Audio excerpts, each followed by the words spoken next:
Welcome to the Project, the podcast with the mission to cover every project throughout pop culture and history. I'm Sam. And I'm Lewis. And this week is the inaugural Project Prizefight. Yeah, I've been looking for this for a while since we kind of decided we're going to kick off 2023 with this. Yeah.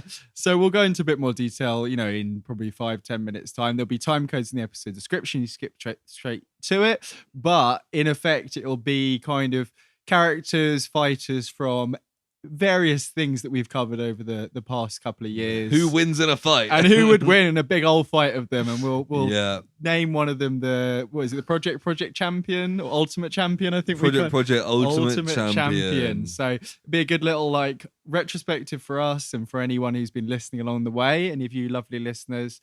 But we will go into a bit more detail about that as we go. But before we get into that, how have you been, Lewis? Yeah, well, we've seen each other fairly recently, We have. But for listeners, it's been a while. We had Christmas, we had New Year's, and we're now back into mid-January and back at work. Yeah. So yeah, not bad. It's a miserable old January. How was your holiday period, New Year's? Yeah, it's kind of standard Christmas stuff. Yeah. I did have one exciting thing that we'll I get spoke to to in you a little before. bit. Did you get any notable presents or anything? I was trying to think of myself. I got a bunch of Amazon vouchers and got nice. myself a new laptop. Cool. A cheap laptop, just so I have something to use. Yeah. Do all your project research on it. Exactly. So I can build those reports. Yeah. How about you? Yeah, no, good. Yeah. Like you say, pretty low key overall, pretty family orientated, pretty chill. Bit of drinking, bit of dancing, all that sort of stuff.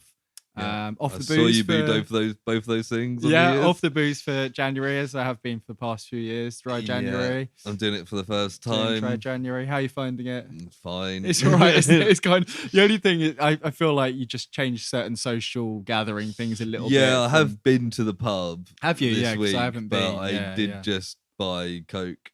Yeah, well, on to the harder stuff then. But yeah, no, I was. That was the big delay. I can't think of any. I bought myself some graphic novels and I don't know what I call them, comic collection things with some vouchers and stuff like that. Nice. So yeah, I can't even remember what I got. I think I got a record, but good times. I got a great kitchen knife. That's what I got. Oh, very nice. very nice, very very nice. I've enjoyed using that to cut up vegetables and my enemies. Good. Better stay on my good side of this episode. Yeah, maybe you'll win the Project Prize fight. Yeah, well, me versus blank. Yeah, we'll keep some of that under wraps. But we before we get to project news, there's another kind of news, isn't there, Lewis? Which may be in our new segment. What a scoop! What a scoop! On project exclusive news. Yeah. So yeah, over Christmas, I spent some of my Christmas in a small town on the outskirts of London, just outside London. And we were walking through town one day, and who do I happen to see? Andy Serkis. And I was like, how weird is Andy Serkis? What's he doing in this tiny little town just outside of London? Very and it was definitely Andy Serkis. He's a pretty recognisable guy. We've seen a lot of him, haven't we? Yeah, King Kong, Planet of the Apes, Lord of the Rings, all those recognisable roles. But no, I was Did he have the dots on him? He was wearing his ping pong suit. Yeah. Well, I assume he always has them. Yeah. Turns out they're not actually stuck on. It's just part of him. It's just got big bulbous blobs. But yeah, I was kind of like, what's he doing in this town? Yeah. And then I found out later on that day that nearby this little town was when they filmed some of Andor season 1. Yeah. Obviously, I think it was in the village bit where Andor's from, so not the jail where Andy Serkis was. Okay, yeah. And I also found out that they've been filming season 2. So, put 2 and 2 together. Why else would Andy Serkis be in this remote location just down the road from where they're filming Andor season 2? Why else? And they haven't yet announced whether or not Andy Serkis is in season 2. I think this is confirmation. I think that is a scoop. It's a scoop. What a scoop. What a scoop. So yeah, listeners, you can be the first ones to know that Andy Serkis will in fact be in Andor season 2. Yeah, which you heard it made here me- first. Yeah, it made me very excited because I liked his character. Yeah, one of the better characters from a very good array of characters, of course. But Precisely. one of the most kind of emotional parts of the whole thing, wasn't it? Yeah, that's, very good. That's great. Yeah. The circus is coming to town. Oh, well, how long have you been thinking of that? I didn't rewrite that. I just Yeah, if you say so. Yeah. But back to the normal scheduled thing. We've got another segment, haven't we, Lewis? We do. A more regular one. Project news. Woo. I like that one because it's got the funky bass line. I never know which one's which, but that one's a good one. So the first one I've got is from Surrey Live. Oh, I keep getting them tweeting. Do you get them pop up? No. It's Surrey Live and Kent Live. I keep getting notifications, and it's like, man dies in a fire, and I'm like, I don't need to be. And I click on it, and then you have to go through to their website. It's like, Why'd you click on it? well, I want to know who the man was. I might know him. I don't. But anyway, Thorpe Park's new Project Exodus ride edges close to completion as first pictures emerge. Oh, God. So Thorpe Park's tallest ever roller coaster. Fuck's sake. It's going to take 15 months to complete, and they're calling it Project Exodus. Okay, well, you can go on that then. So that could be another project thing we have to do. Experience Project Exodus. Could be.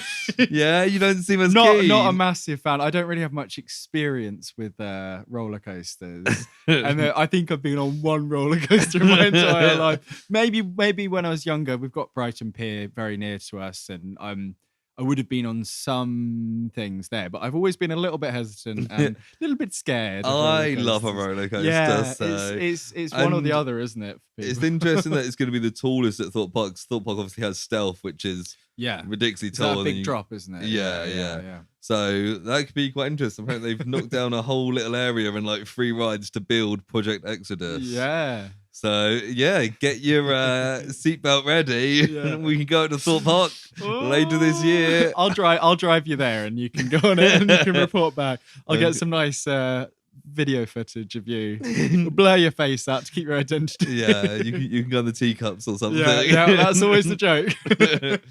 The other bit of project news I've got is from blabbermouth.net. It's not really about a project, just so that's been in the news today. Right.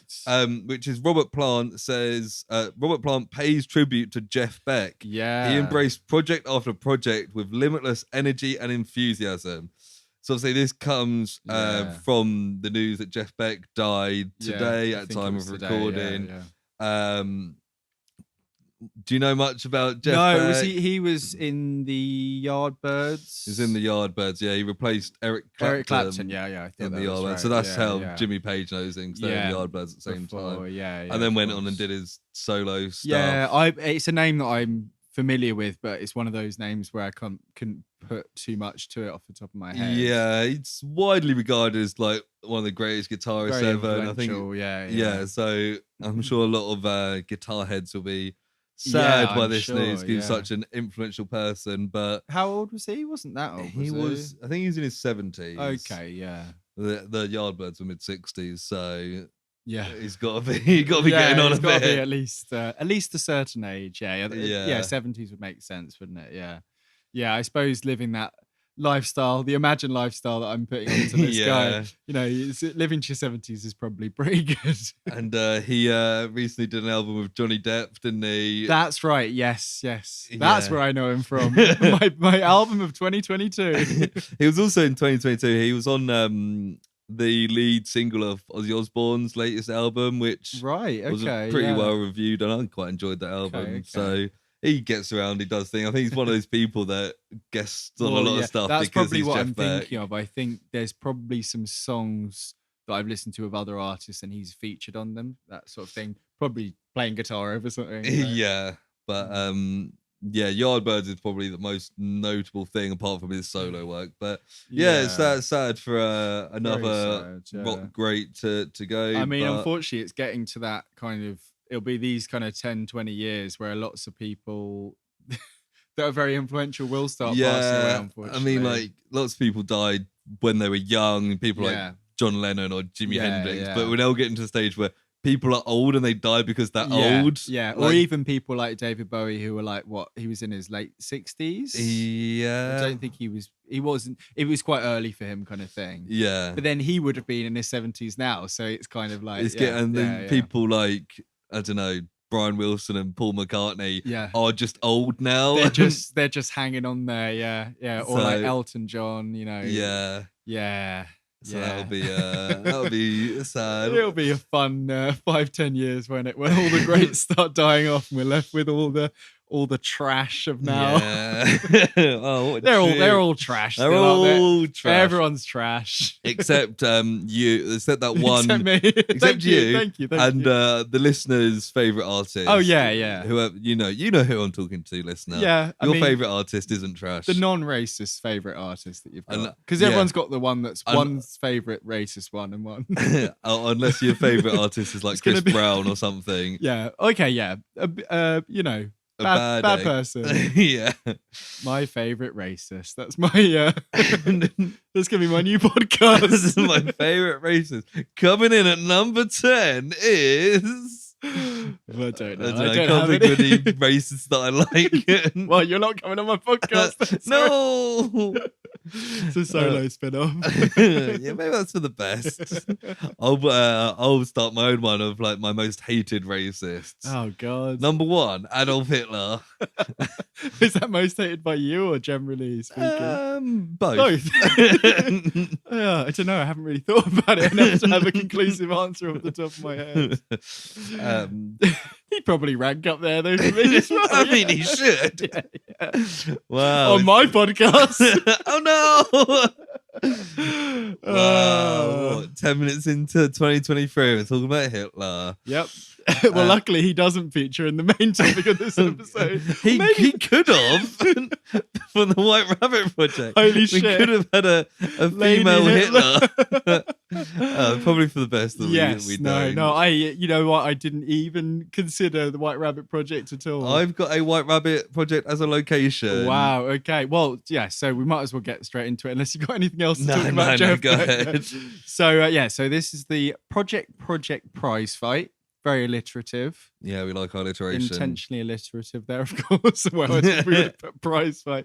So, there's some news to break that unfortunately this whole podcast has been a ruse gather a simple ruse to gather the strongest, the cleverest, the toughest fighters from properties with project in the title. Yeah. So it's a very limited kind of multiverse we've got running here.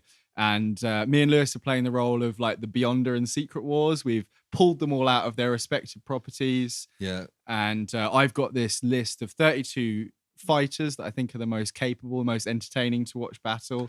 Yeah. Lewis has I've got a list of 16 locations that have appeared throughout our project run.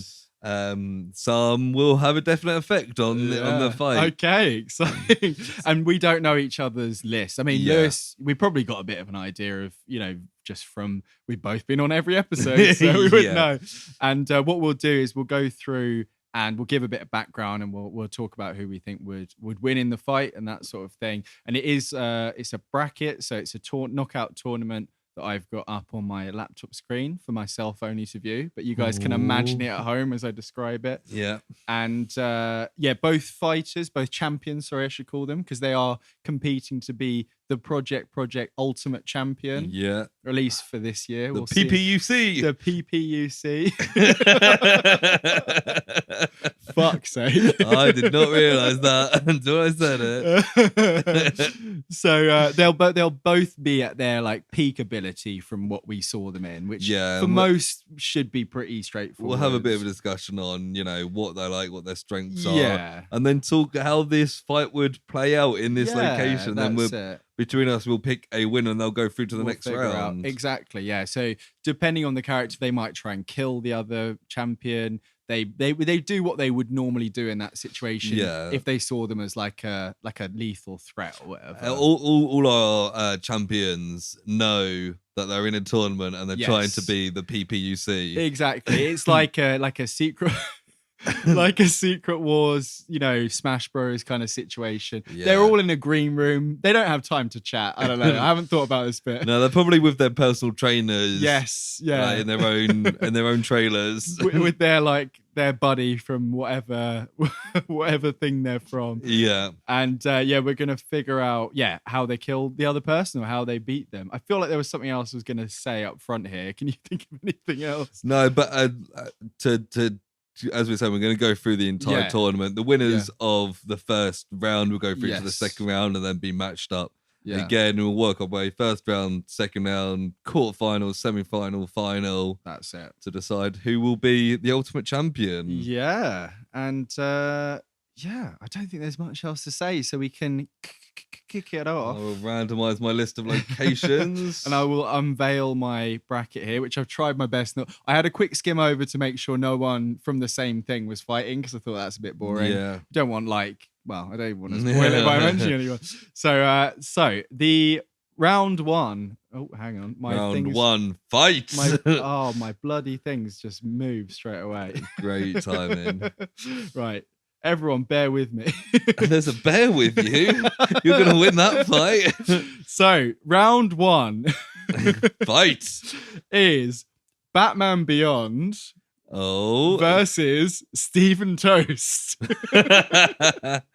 Okay. So Lewis, so Batman Beyond from the Zeta Project. The Zeta Project, yes. For us, but that is the newer version of Batman. It is basically Batman, but he's been trained by Bruce Wayne as well. He's Terry McGinnis. So he's got that extra bit of training. Yeah. Not super powered, but no, but pretty much for a Batman, isn't he? What's he got, like jet boots? And also highly intelligent, because he's Batman. He's Batman. I think he can go invisible in the episode we watched him in. Or maybe that was one I've seen separately. Yeah. We're just basing it off the episode. I can only base it off that's all I've seen. And I think he has like batarangs, doesn't he? But he doesn't have a cape, unfortunately. Yeah. But he'd also have a lot of resources to pull, like a Batmobile, helicopter. I mean, can he pull that in? Depends where he is. I don't even know if Batman Beyond has. He must have like a Batwing. I don't know if he has a car. Surely he's got a Batmobile, or at least a Batbike. Well, it's a good time to. So if they're put into whatever location you explain in a second, are they able to pull in like a car or whatever? I suppose if it's an integral part of them, of their character, I think. Yeah, I mean, with this guy, he's probably all right on his own, really. But he could. Yeah. We'll see. How Batman is up against Stephen Toast. Stephen Toast, who is from Toast of London. Yeah. We did the episode Vanity Project. Yeah. He's played by Matt Berry, and he's kind of like a semi-old school kind of thespian actor. He's often drunk. He's very horny. He's got a great voice, as most Matt Berry characters do. I think he can probably do a little bit of a scrap. I feel like he would look the part and then immediately. Yeah, I think he can do fencing. I think I've seen him do fencing in an episode. Okay. But yes. And whereabouts are they fighting? So these two are fighting at the New Orleans dock, as seen in Project Power. Lots of big cargo containers and stuff. Yeah. Right by the ocean. Yeah, I think that bit in the finale of Project Power, it's like lashing down with rain at one point. Yeah, and there's lots of narrow alleyways between the containers. Slightly too narrow for Stephen Toast.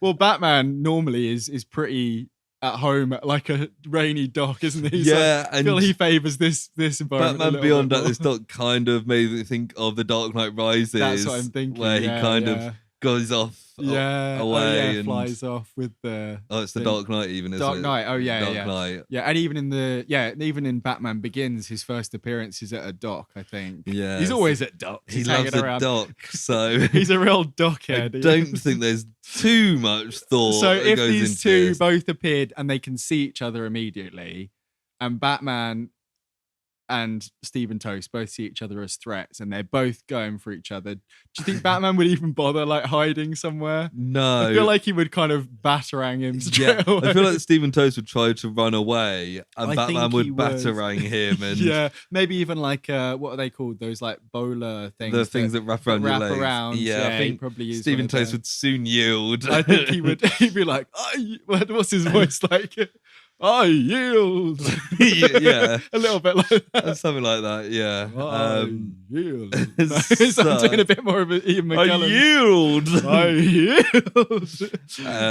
So yeah, and he'd probably end up hanging from a lamppost. Yeah. With a thing stuck to him saying, "Oh, that's more Spider-Man, isn't it?" But hanging from a lamppost. Hanging from a lamppost. A little bit black and blue, maybe. Yeah. Yeah. I think, this is a fairly straightforward one. Yeah. Batman Beyond goes through to round 2. Yeah. Not unsurprising there. So round 2, we have Metal Beast from Project Metal Beast. So is that the werewolf? That is the werewolf. Yeah. And we have Frank from Project Power. So that is Joseph Gordon-Levitt's character. Right. Okay. So do you want to talk about Metal Beast? So Metal Beast is almost a classic werewolf. Yeah. He is at one point early on the same character. Yeah, but if we're talking peak Metal Beast, he's still fairly short, but he's got almost metal skin, because that's the whole point of the experiment. So it's a werewolf with super strong skin, but it looks like a weird gooey embryonic mess. And we have seen it jump from high locations onto people and bite their throats out. So it's a pretty good werewolf, and would be quite hard to beat, and up against Joseph Gordon-Levitt. And he's Frank. I can't remember if he had a surname. I didn't get it, but so in the Project Power universe, they can take a pill that gives them superpowers for 5 minutes, I think it is. Maybe it was 4 minutes. I'm pretty sure it was 5 minutes. And when they do it, they'll often put like a stopwatch on their watch, like a timer, and then they have that power, and then it kind of wears off afterwards. And Frank's power was kind of like a Luke Cage kind of super strong skin situation. So for those first 5 minutes, he's got a pretty good chance there. And whereabouts are they fighting? So these two are fighting in a creepy haunted house, as seen in the Monster Project. Okay, so lots of small rooms and tight corridors, seamlessly endless corridors, but quite a small space. Good for a werewolf as well, isn't it? Because that is there is almost a werewolf in that, isn't it? Yeah. Skinwalker, yeah. So it'd be interesting. I think going into this, I think they both got almost impenetrable skin. That's true. Oh my god, good matchup. I mean, these are all random, so I didn't take any of but that these almost together. kind of nullifies Frank's strengths. Like it does, yeah. Because I don't think he was particularly. I can't remember if he actually had strength to punch through stuff. No, but maybe. But I think the werewolf, the Metal Beast, isn't stupid. That we've seen it kind of sneak up. That's so right, if Metal Beast could almost just hide in these rooms and endless rooms in this thing for 5 minutes. Well, even if it didn't know it had to wait 5 minutes, and it backed off for a bit and came back round. Yeah. Unless Frank's got multiple pills. I don't know. Do we know if you could top up? I don't think he ever does. I think it's always a case of they're almost knackered afterwards, aren't they? They have to have a lie down after. So I think if Metal Beast can wait out those 5 minutes, then it's a man against a werewolf. And the thing is, even with his strong skin, Metal Beast has claws as well. Claws and teeth. So I don't know how that works. I know that when he gets shot, you can see his eye. This is Frank in the film. Project Power, you can see his eye is also protected as well, so I don't think he's got any soft spots. But as soon as as soon as the powers go, at one slash and he's gone. He's just normal Joseph Gordon-Levitt at that point. I could see Frank beating. I don't know who else is in the bracket, but I could see Frank beating a lot of people. But I think he's come up against Stephen Toast. He would have pummeled. I think he's come up against one of the worst people who essentially matches his key strength, but has something extra as well. So I think I'm leaning towards Metal Beast. I would agree with that. Yeah, I think that's. I wasn't a massive fan of the Metal Beast character generally because I thought it was a bit of a weird, gooey werewolf. Yeah, same. But And I probably like Frank more as a character. Yeah. But, you know, in terms of matchups, and, that's... Creepy House suits a werewolf. So.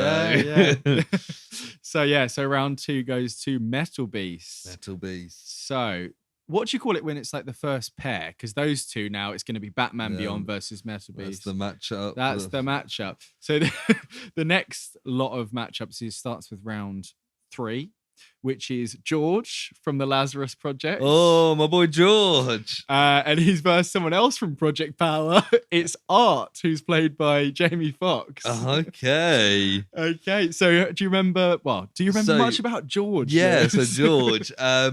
Did we do many episodes on George? Maybe 1 or 2. So he's the protagonist of the Lazarus Project. Yeah. Who is really good at apps and computers. Again and again, we criticize how bad he is at being a spy. Thing is, he's better than the average person, but he was overshadowed. He's in a spy organization. Yeah. And he hid a lot of his misdoings well. Yeah, he's good with computers and stuff. Yeah, and he does get the upper hand and kill a few people. One person he killed repeatedly, almost 200 times. He did, towards the end. Guy. But he is a man. Yeah. And, I mean, they're both men, but this other person, Art, who I had to look up his name because I couldn't remember, it's Jamie Foxx. He's from Project Power again, so same universe as Frank from the previous round there. His power was based on pistol shrimps. So it was the concussive blasts. So he only used it once at the very end, and it was effectively like a big shockwave that just came out. And I think it just like atomized everything. It was kind of like hot, and because the pistol shrimp, it was something like it does like a snap of its claws underwater at such a high speed and like pressure that it made like a hot bubble or something. Yeah. Some crazy like real world thing. Something really was weird. it like our second episode project? It was, Power? yeah. So it's a long time ago for us, but yeah, effectively you can do like a big shockwave that is actually at the docks from the previous, from the first thing there. Nothing stood a chance against that in the film, did it? Yeah. And where are they fighting then? They are fighting in the town of Perfection, Nevada, yeah. from the Tremors universe. Yeah. So whilst they're doing this, there is a worm underground Big white, what was it called? Was it called No, it wasn't called. It wasn't called Moby Dick, was it? No, it was the white whale. It was white whale in Spanish or something. Oh, yeah. A Blanco. Is it just El Blanco? Yeah, it might be. Yeah. So that is something that can affect the fight potentially. Yeah. The fact that there's this worm going around underground, feeling for pressure shockwave. and shockwaves. Okay, yeah. So if they both started, George would probably try and use his kind of espionage skills. Pull out a gun, probably try and fire a few shots. We see Jamie Foxx is pretty good. He's like ex-military, isn't he? In that, yeah, he does some stuff with like shotguns. Thing is, a lot of Perfection as well is like desert. So it's a lot of open ground. It's almost like an old cowboy town, isn't it? It's very like open, wide street. So yeah, they probably start firing at each other and probably both go into cover. Yeah, and Art would probably wait for his time to use his thing must emanate for 5 minutes then. So once he's taken that, you're fucked basically, aren't you? Although in the film he just uses it once. And we see it's like a slow-mo thing. It looks like it's just one big blast. So I think they're both. It's funny actually because George had the whole thing with the nuke, and he's basically up against the human nuke now, isn't he? Yeah, and trying to think of a way that George doesn't just get. Well, the only way, if they don't know what the other person's capable of, which they wouldn't, would they? Yeah. Unless they fought them in their own thing. Yeah. So if George came up against someone from Lazarus, he'd know who they were. He wouldn't know that he has the ability to do this thing, because a lot of the time we see, he has it in his necklace, doesn't he, Jamie Foxx? Yeah. And he like slips out the pill and he can take it or whatever. So what would probably happen? Jamie Foxx would probably almost let him come close, like, hands up or whatever, secretly take the pill and just fucking nuke him, wouldn't he? Yeah. And I don't think George is a smarter guy, but he doesn't have the like military knowledge to That's see it. the situation, Even if they as it survive was. like the initial firefight or whatever, yeah, I think it would probably The initial firefight may attract the worm, that as but well. it's Yeah. hard. It'd be impossible to know which way the worm would go to. Well, that's it. And even if the whole thing took less than, even 5-10 minutes, the worm might not have even got to them yet. Yeah. And then when Jamie Foxx sets his thing off, he might kill the worm anyway. I think Double victory. The worm's probably more likely to go after George, because I reckon George is more likely to move around a bit. Yes, I think true. Jamie Foxx would find a spot and hold still there. Or he'd even be like chill and just standing there while George like misses him with guns like a cool guy. Yeah. You can imagine Jamie Foxx just being like, hey man, stop shooting at me. Come and talk to me. And then he like blows him up. Yeah. So I think feel like art it's wins, art, isn't it? art wins Yeah. this. Oh, poor George. I know, I didn't want him to go out so early, but He is just it is a man. what it is. Yeah. Okay, we've got an interesting matchup here. So fighter 1. So what is this? Round 4. Game 4 of round Game 1. 4 of round 1. Yeah. Champion number 1 in this matchup is Vecna from Stranger Things. Okay. Interesting. Fighter number 2 is Romulus Shadow Chaser 3. Oh, okay. 3. So, as you can probably tell from that, we do have multiple Romuluses in this. Which makes sense.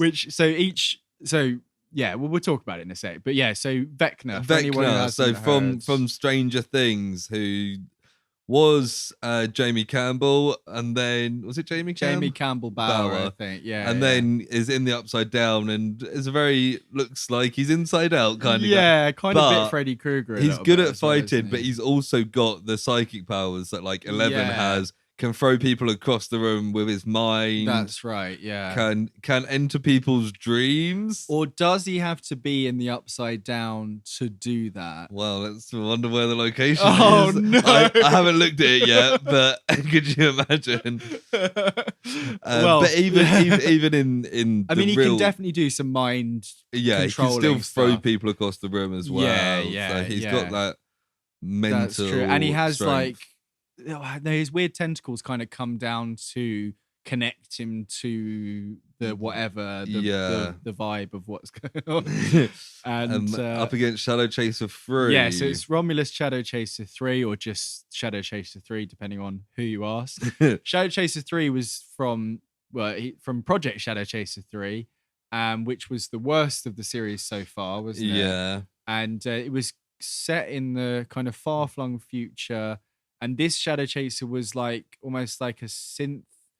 Like, what was he? Like, he was supposed to be like a companion assistant guy, a bit like in the Alien films where there's just like a android guy. But he might have been like infected by a virus or something. It was a bit unclear. And he could kind of. He's a bit Terminator. He could kind of still. shape change a little. Yeah, he changed into the girl at one point and he was shouting. He also can't see people who stand still. Right, yes. Or was it only when there was like, the strobe lights affected him as well, wasn't it?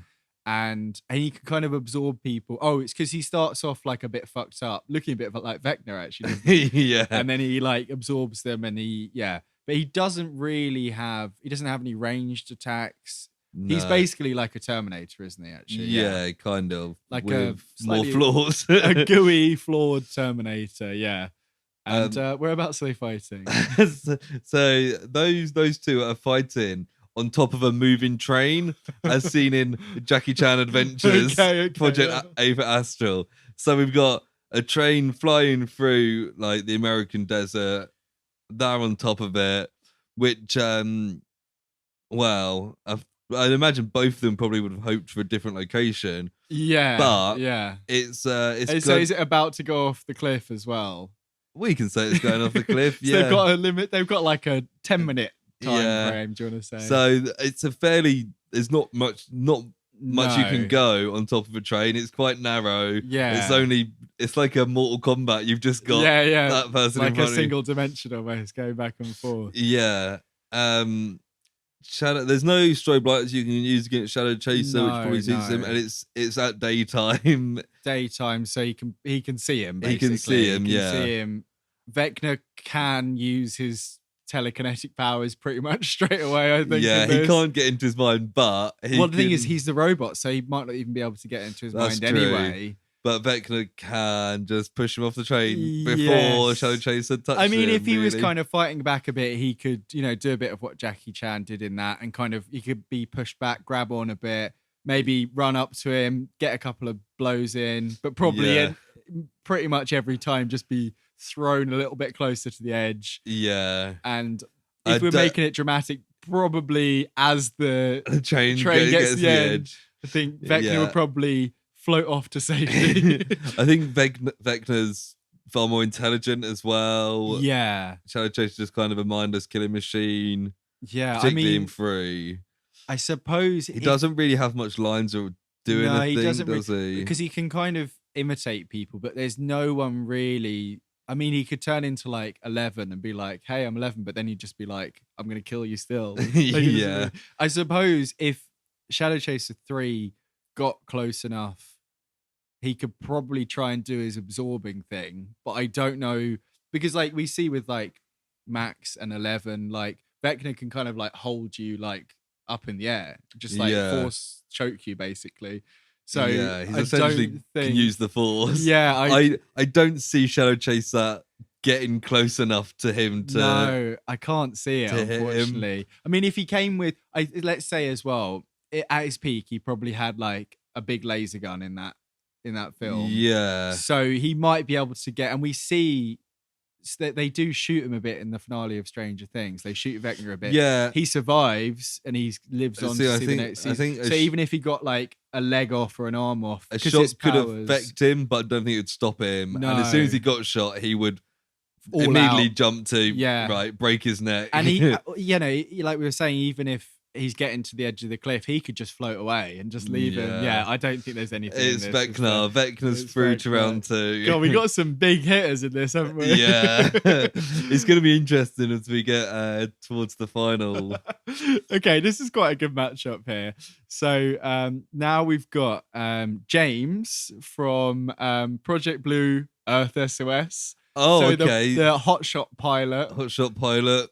Maybe potentially part alien. Maybe part alien. We haven't finished the season yet, so we can't really tell. And he's versus Big Adam from the Adam Project. Ryan Reynolds. So both pilots, actually. This has all worked out very well. So James, like you say, is a hotshot pilot, arguably like the best pilot in the world. I think like Poe Dameron kind of Yes, does we cool see some stuff. cool bits like that, don't we? He's supremely resilient because he should have died 3 or 4 times they joke already. Like, "Oh, you've got 9 lives, James," and he did have a weird glowing eye thing at one point. So he's also, you know what? He might be a bit like Ultraman. Like he's been being replaced, kind of thing, which we'll probably talk about a little bit later. Yeah, he's also, which could play into this. Yeah, if he doesn't want to, he won't show mercy because he killed Penny's mum. He killed Penny's mum very brutally. Brutally. So he can show no mercy if he chooses not to. He can be a bit brutal. Yeah. So James could be could be one of the stronger people. Of normal people, As normal as he is. And then Big Adam is Ryan Reynolds in The Adam Project, which was the Netflix film. Came out, June maybe earlier than that, maybe April. I don't know. Most people would have seen it on their Netflix at some point. Yeah. Not a bad film. Not our favourite. No. And he is he's a hotshot pilot from the future. Yeah. So from a more kind of technologically advanced future. Yeah. He has, I would say his peak is when he has that like mag lightsaber thing. Yes. So he's got that. He's very quippy. Not that will really help him here. James is a little bit quippy as well. Yeah. James would probably have his sniper rifle from when he kills Penny's mum. Yeah. Do they have planes? Well, that's because them at their peak is flying. Yeah. Right? So James would have. Depends on the Sky location, I Knight guess. would have Sky Knight, Knight, which is a super advanced, super fast. Yeah. And he had like a time traveling spaceship type thing. They're both pretty similar things, aren't they? Yeah. Okay, well, depending on the location, if it's somewhere that allows it, So, James and Adam will be fighting in the Upside Down from Stranger Things. Okay, so what's the ruling there? No, I mean there's room for them to fly it. Well, but in the Upside Down, there's essentially no technology because Yeah. everything's ruined and everything's destroyed. So I think it's very much what they've got on them at the time. Although they do, Eddie does pull across his amps and stuff to play, so stuff does work. Stuff that you can carry. Yeah, essentially. because they wouldn't be able to pull it through those little weird. Yeah, they never get slits. like a car or something through, do they? They do bikes, I think. Yeah, in the they got last one. bikes. but Okay, so no planes. No I mean, planes. It would pretty equally matched if it was planes. Yeah, but it's a different fight. So hand on hand, they can bring their weapons. They can bring their weapons. So they've got the so- lightsaber and a sniper. What else? Wasn't there some other gadget from Adam Project? There was something. I can't remember what it was. Oh, there was like a drone thing that he had at one There point. was- But the little Adam used that more There was the than... gravity thing that kind of pushed them up off the ground, which That was the hammer, I think, wasn't it? Because if oh, you was hit, it? if you yeah, hit the yeah, ground, okay. So yeah, it looked like a lightsaber, but it was like a telescopic glowing thing, and it was very like PG lightsaber, where it, like no, it did actually. They turned into they like did dust, turn into didn't dust, they? but that's because they died outside of their timeline or something. Yeah, some PG So bullshit. effectively, Big Adam's got close range sorted. James has long range sorted. Yeah. I mean, if they're appearing, I'm imagining them appearing kind of 100 meters away from each other. Well, the Upside Down is a big place. Yeah, So they I might think spawn far away. They need to. I get the feeling James is more tactically aware because because Adam. he's military. That's essentially. it. Adam is like. I He's- think he is kind of Air Forcey, But but did he get kicked out or something? we see him. or- He meets like. Natiri. Zoe Saldana. Yeah. We called her Natiri a lot in that episode. I seem to remember. Yeah. He meets her at like Air Force Academy or something like Yeah. that. So, I but think yeah, but he's I think a bit silly. I think He's in Ryan order to Reynolds. have them be able to like see each other as a threat, they have to be within eyesight of each other, even Yeah. if that was like 100 meters, 100 meters yeah. away. So if that's the case, and James has a sniper rifle, that puts him at a pretty good I advantage. feel like he's a straight pretty away. good shot as well. He seems to be, yeah. He's like, But Adam is more kind of athletic than he kind of first is. He Yeah. can kind of jump around and dodge, and with his lightsaber, yeah. if he can avoid that initial that's shot, what I'm thinking. Yeah. then he I mean, he might even be able to deflect Block it. future. I mean, he's not got Jedi reflexes, though, has No. he? But But if he can avoid that, get into cover straight away, and then slowly get towards James, I'd lean towards Adam, because if they're face to face with each other, he could then just bash him with his. you bash him with the big lightsaber. stick, yeah. So it's whether or not really we think Adam can avoid that initial sniper shot. The Yes. Upside Down is full of shit. Yes, that's It's another not- thing. It's yeah. not like a desert, like perfection. Well, there are also the Demogorgons and stuff running around. yeah, which And like the bats and shit. which like would that. probably be easier for Adam to deal with because he's got the close range. That's true. Yeah. thing. So you could say that first shot would probably get those bats involved. Yeah, Although 'cause- the bats were only really in season 4. but If we're just doing it from, they were in season. They kill Eddie. yeah, season 4. Was that season 4? Yeah, you said last episode you were like season 5, and I was like, that's actually season 4. Actually. Last So yeah, episode. so say that just to make it a little bit more interesting. First shot misses, very Right. close. Maybe grazes him or I something. think Adam's probably got the awareness to immediately jump to cover when he sees a Yeah. man with a sniper. But then the bats would then come for James yeah, if they are 100 meters apart. Then Adam moves in because he's trying to get the kill, or at least, well, he does kill, Yeah, doesn't he? He does yeah. kill. So it depends on how James fares against the bats while Adam gets up to him. If he sees Adam as the real threat, if they're kind of tuned in that way, like, programmed to be like, kill this guy first, he could still turn around and probably get him. yeah. I don't know. I'm leaning towards Adam here because I think Yeah. he can get there, Yeah. and once he gets there, It's one side. This is when we watch the next episode of Blue Earth in like he's gonna a have month some or so, and he'll crazy have power. some crazy power. Yeah. But for now, we can only discuss the first. Shall I 4 look him up on the episodes. wiki? No, spoil it. I think I'm gonna go with Adam. I'm undecided, so I'll go with your Adam. I think I'm there. leaning towards I think Adam. It's pretty, Yeah. He's a more fun character to pull through. He's as well, Ryan isn't he? Reynolds, isn't he? Okay, so next round is Pinky and the Brain. Oh, It's okay. our first team duo up. fighter versus Jackie Chan from Jackie Chan Adventures.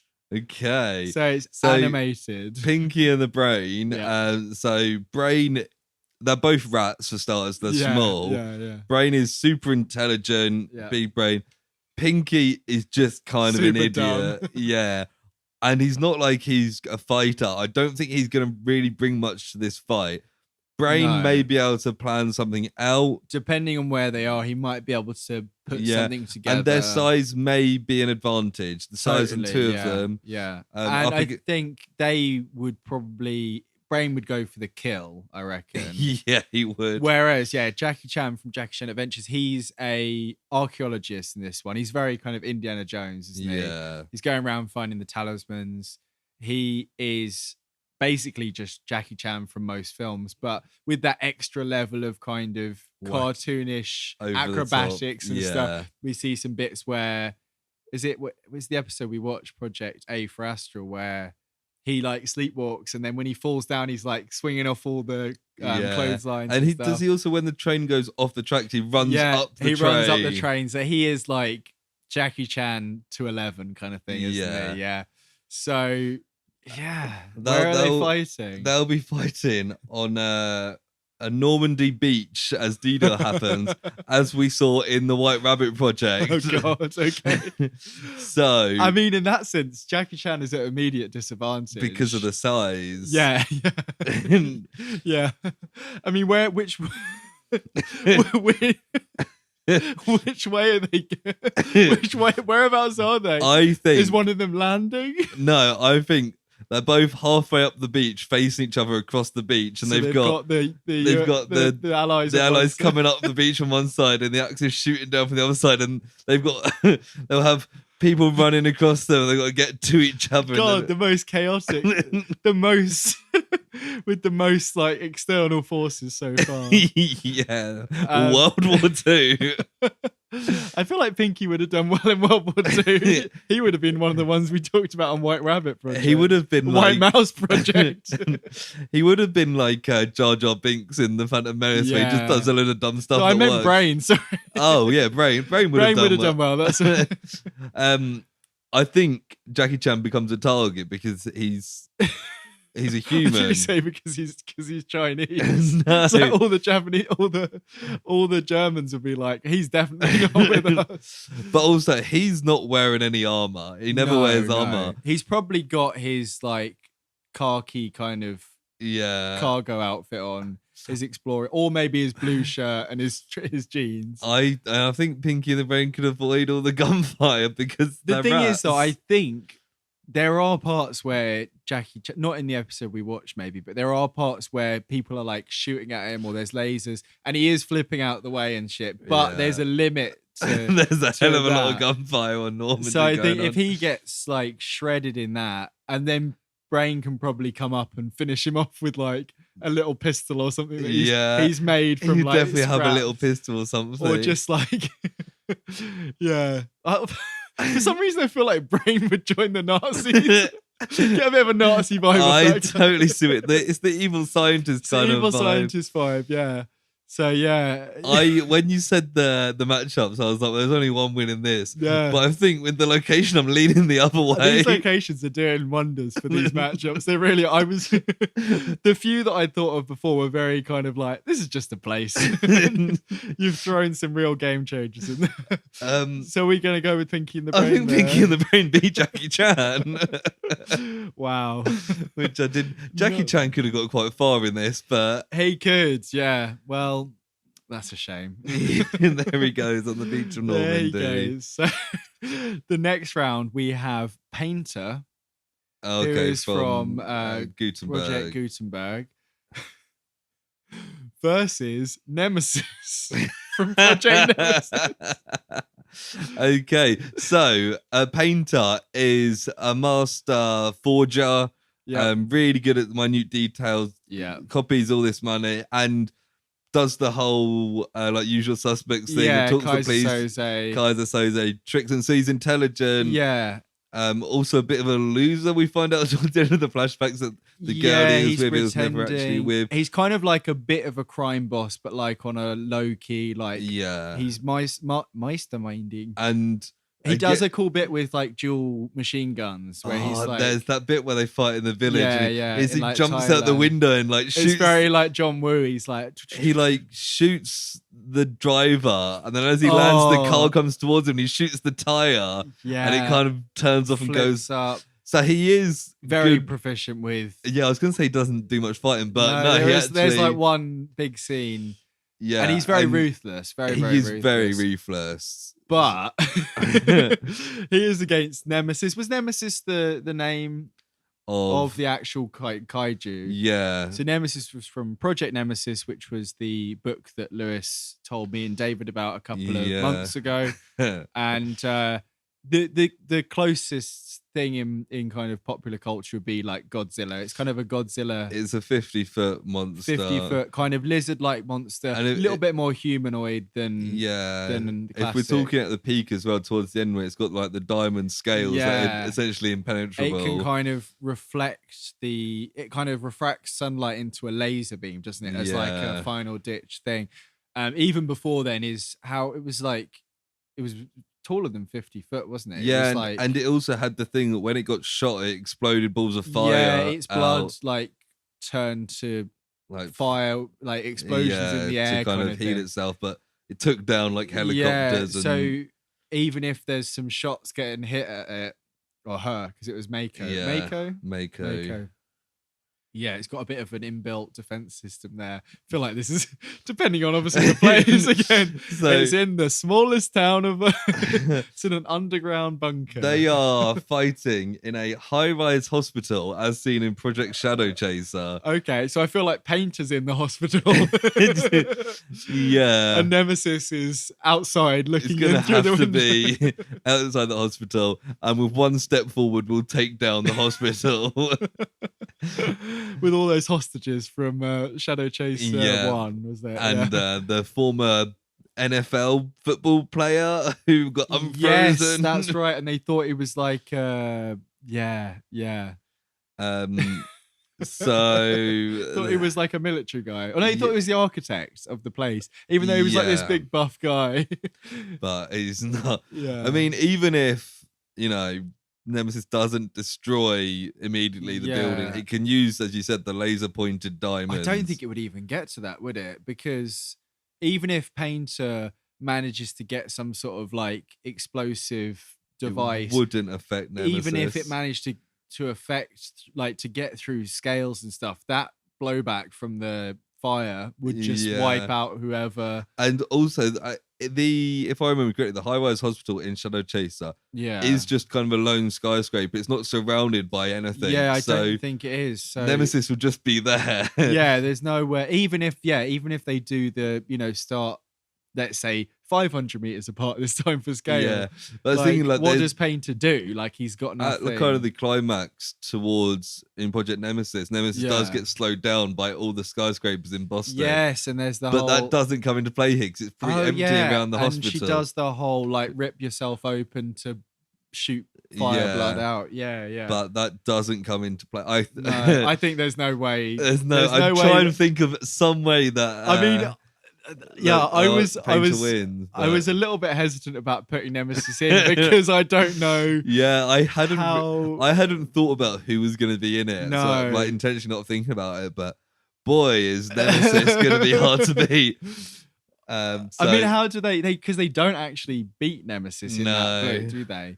I suppose if you had enough technology, you could also actually play on the heartstrings because Nemesis primarily kills people that are bad or intentionally goes for people that are bad. Yeah. Painter, she'd still go after because Painter's, like you said, a crime boss. Yeah. but So that may even come if into play later even on. if they initially see each other as threats, it could be a case of winning Nemesis over by being like, hey, I'm a good guy. Or even like, you know, some sort of like technological, you know, maybe even like I'm just thinking ahead so that we've got a bit of like leeway later on. Yeah, like something that got inside them and blew up. Maybe you know you could think of the classic vulnerable on the inside. We'll see. I'm just looking back at who's currently up against Nemesis. And, I can't remember. So no. So the next matchup here is Project 412, which is from the Tremors TV show. Versus Sonic the Hedgehog from the Doomsday Project episodes. The Doomsday. That was the episode of the Sonic the Hedgehog that we watched. We did watch Sonic the Hedgehog. Yeah. It was the 90s cartoon. I think 92 maybe. So Project 412 is a kind of little dog-sized, almost alien creature. It was a mix of stuff, wasn't it? Yeah, that didn't really make sense. I think I wrote down somewhere what they are, but it can run really fast. It can see through walls. X-ray vision, yes. It's got horns. Yeah, and it was part rhino. That was what the horn was. And part spider, but that never comes. It shoots. It's venomous when the worm eats it. It had stinky stuff on it. It was part skunk and part like something gland or something. So that makes the worm spit back up. But it's fast and it kills people. It's pretty fast. I mean, it's not as fast as Mr. What did we find out his name was? Let me find out his name quickly. Sonic the Hedgehog. He's up against Sonic, who is fast. Sonic is fast. His real name is Olgavie Morris Hedgehog. That was it. Olgavie. Olgilvie. Olgilvie. Olgvie. Olgavie. Olgavie Morris Hedgehog. So yeah, Sonic the Hedgehog, most people familiar with. First a video game character, then comics and TV shows, which we watched one of the two 90s Sonic cartoons. We watched did we watch the light-hearted one? We watched the one that was quite down and quite it was serious. Like apocalyptic, wasn't it? And he's pretty much classic Sonic. I don't think he had some of his classic mates with him in that one. No, but he's super fast. He's very friendly, quipping like Spider-Man, that sort of thing. Yeah. And they'll be facing each other in a zombie apocalypse town, as seen in Project Zomboid. Right, nice. Okay. So we've got a town full of slow-moving classic zombies, attracted to noise and stuff going on. Movement, probably. And movement. Well. Yeah. I think 412 maybe isn't intelligent enough to try and avoid the zombies. Or at least not get distracted by the zombies. Yeah, even if somehow like use the X-ray vision to see through a crowd to see Sonic and tried to go straight through the zombies. It probably could rush straight through. But if the zombies went for it, you know, they'd probably do some damage or maybe even infect it. I don't know how the infection would work with a non-human. But the thing is, how does Sonic defeat 412? Sonic's faster, more intelligent, but it can get to 412 pretty easily. But as you said, it's got the weird skin. I don't think Sonic would use because there'd be like guns and stuff around. Sonic's not really a gun guy. Shadow the Hedgehog is the one who uses the guns. I mean, he could do he does his spin, doesn't he? Yeah. And he does like a spiky spin. And just take out 412. Just keep hitting. Because he does that like bouncy, like... I've kind of got an image of Sonic going into 412 and 412 like being shot off like Team Rocket. A little spark. Little stinky spark. Yeah. I don't think that 412 can beat Sonic. I mean, even if that spike is poisonous, if it's first kill, then Sonic, because of the speed, is it's like the Flash versus anyone. The Flash doesn't inherently have offensive powers. It just runs into them really fast. Just loads of punches or whatever. Yeah. Even if Sonic tried the first things that didn't work, you know, he could just keep pummeling him until he's gone. I mean, 412 was shit anyway, so I'm glad he's dead. Sonic wins. Sonic wins, and that's the halfway point of our first round. So let's keep on trucking. So I haven't even checked how long we've been doing this for. Oh my god. Okay, so next round we have or next matchup, we have Joel the Green Ranger from Power Rangers Lightspeed Rescue versus Nim Chimpsky from Project Nim. Wow. Okay, so Joel, he says that is the Green Ranger. Yeah. Bit of a softie. Yeah. Brings flowers in the episode we Yeah, see. Mrs. Cartwright or something. But he is a Power Ranger, so he can have the suit. He can do his kind of martial arts that the mixed martial arts that the Power Rangers and I think use. they had some sort of laser. Their like wrist things changed into a gun. Or I can't remember. He'll have a vehicle, his shitty little truck type thing that they looks have really in awful. Lightspeed He can Rescue. definitely summon that, I'm sure. Because Well, it depends where they are. He'll just press his watch and it'll appear. Just appear, yeah. Yeah, so we got a Power Ranger essentially. Pretty good. And Nim Chimpsky is the first real life person that we've got, I think. Yeah.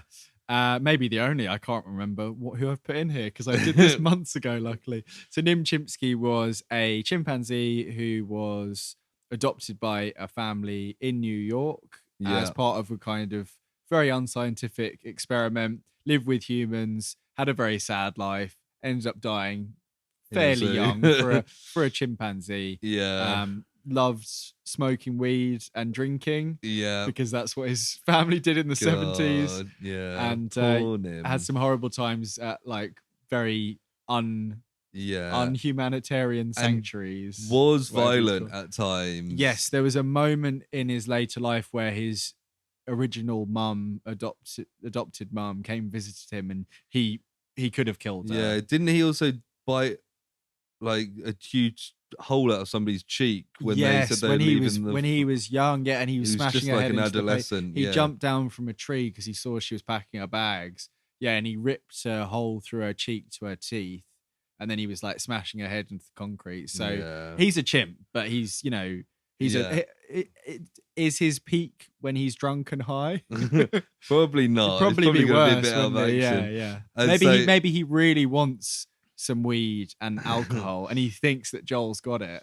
Maybe. So he's like, so Joel and Nim will be facing off on a boat in the North Sea, as seen in Project Blue Book. Okay. And is there like a mysterious thing in the ocean that's coming out? Maybe, but I don't think that's going to affect the fight. No. So, but it means that Joel can't really use a car because they're just on a boat. True, yeah. It's quite stormy as well. Yeah, there might be some mysterious stuff going on in the background. Yeah. There's lots of Navy people kind of grumbling around, being like, what are you guys doing here? And the Jim's just like, fuck off.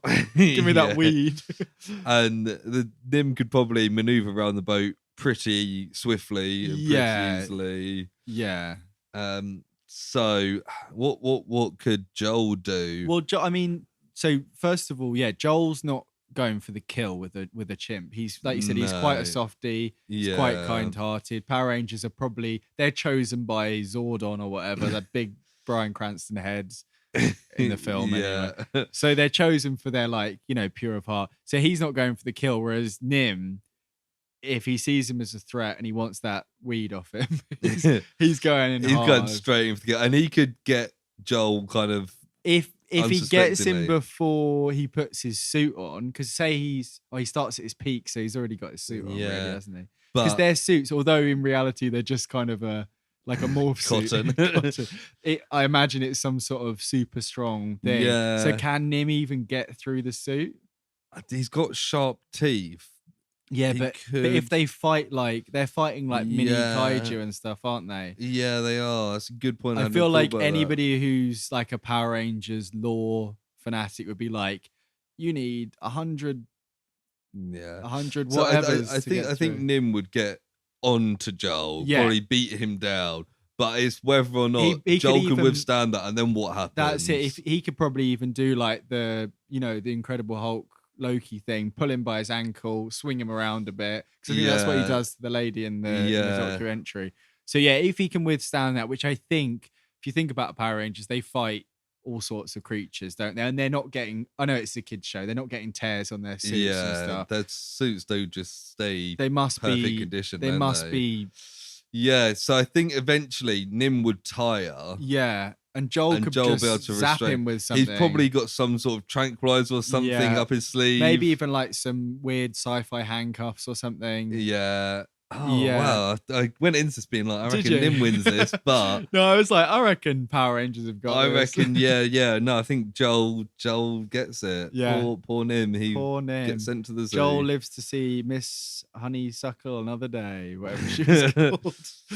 So next matchup is Johnny Bravo Oh, okay. versus Shiv from the Lazarus Project. Okay, so Johnny Bravo is what? Late teens, early 20s? Yeah. Huge top half, Huge. tiny little legs. Yeah. He's definitely skips leg day. That's Yeah, for sure. a bit of a dumbass.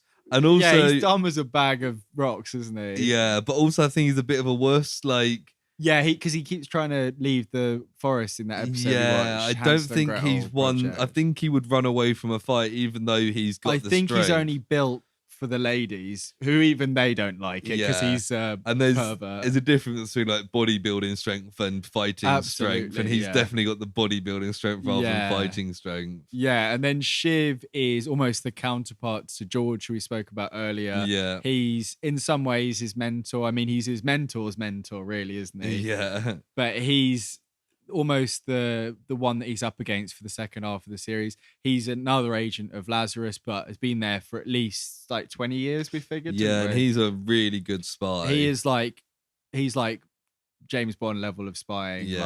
like Mission Impossible. Like he's their best agent, isn't he? Pretty much. Yeah. They don't really. Oh, they do say that, don't they? Actually. Yeah. Whereas is like he's the But best. of he us. does get killed.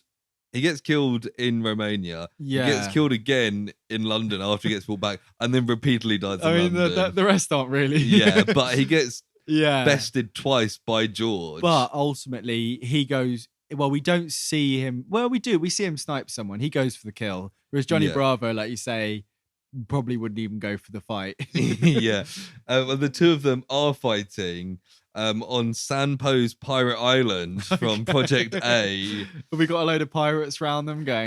Probably cheering them on. And It's that bit where throwing- there's like a carpet at the end. Yeah, throwing probably coins at them, shouting at them. Sampo, who's voiced by Danny Trejo in the English Yeah. dub, is watching over.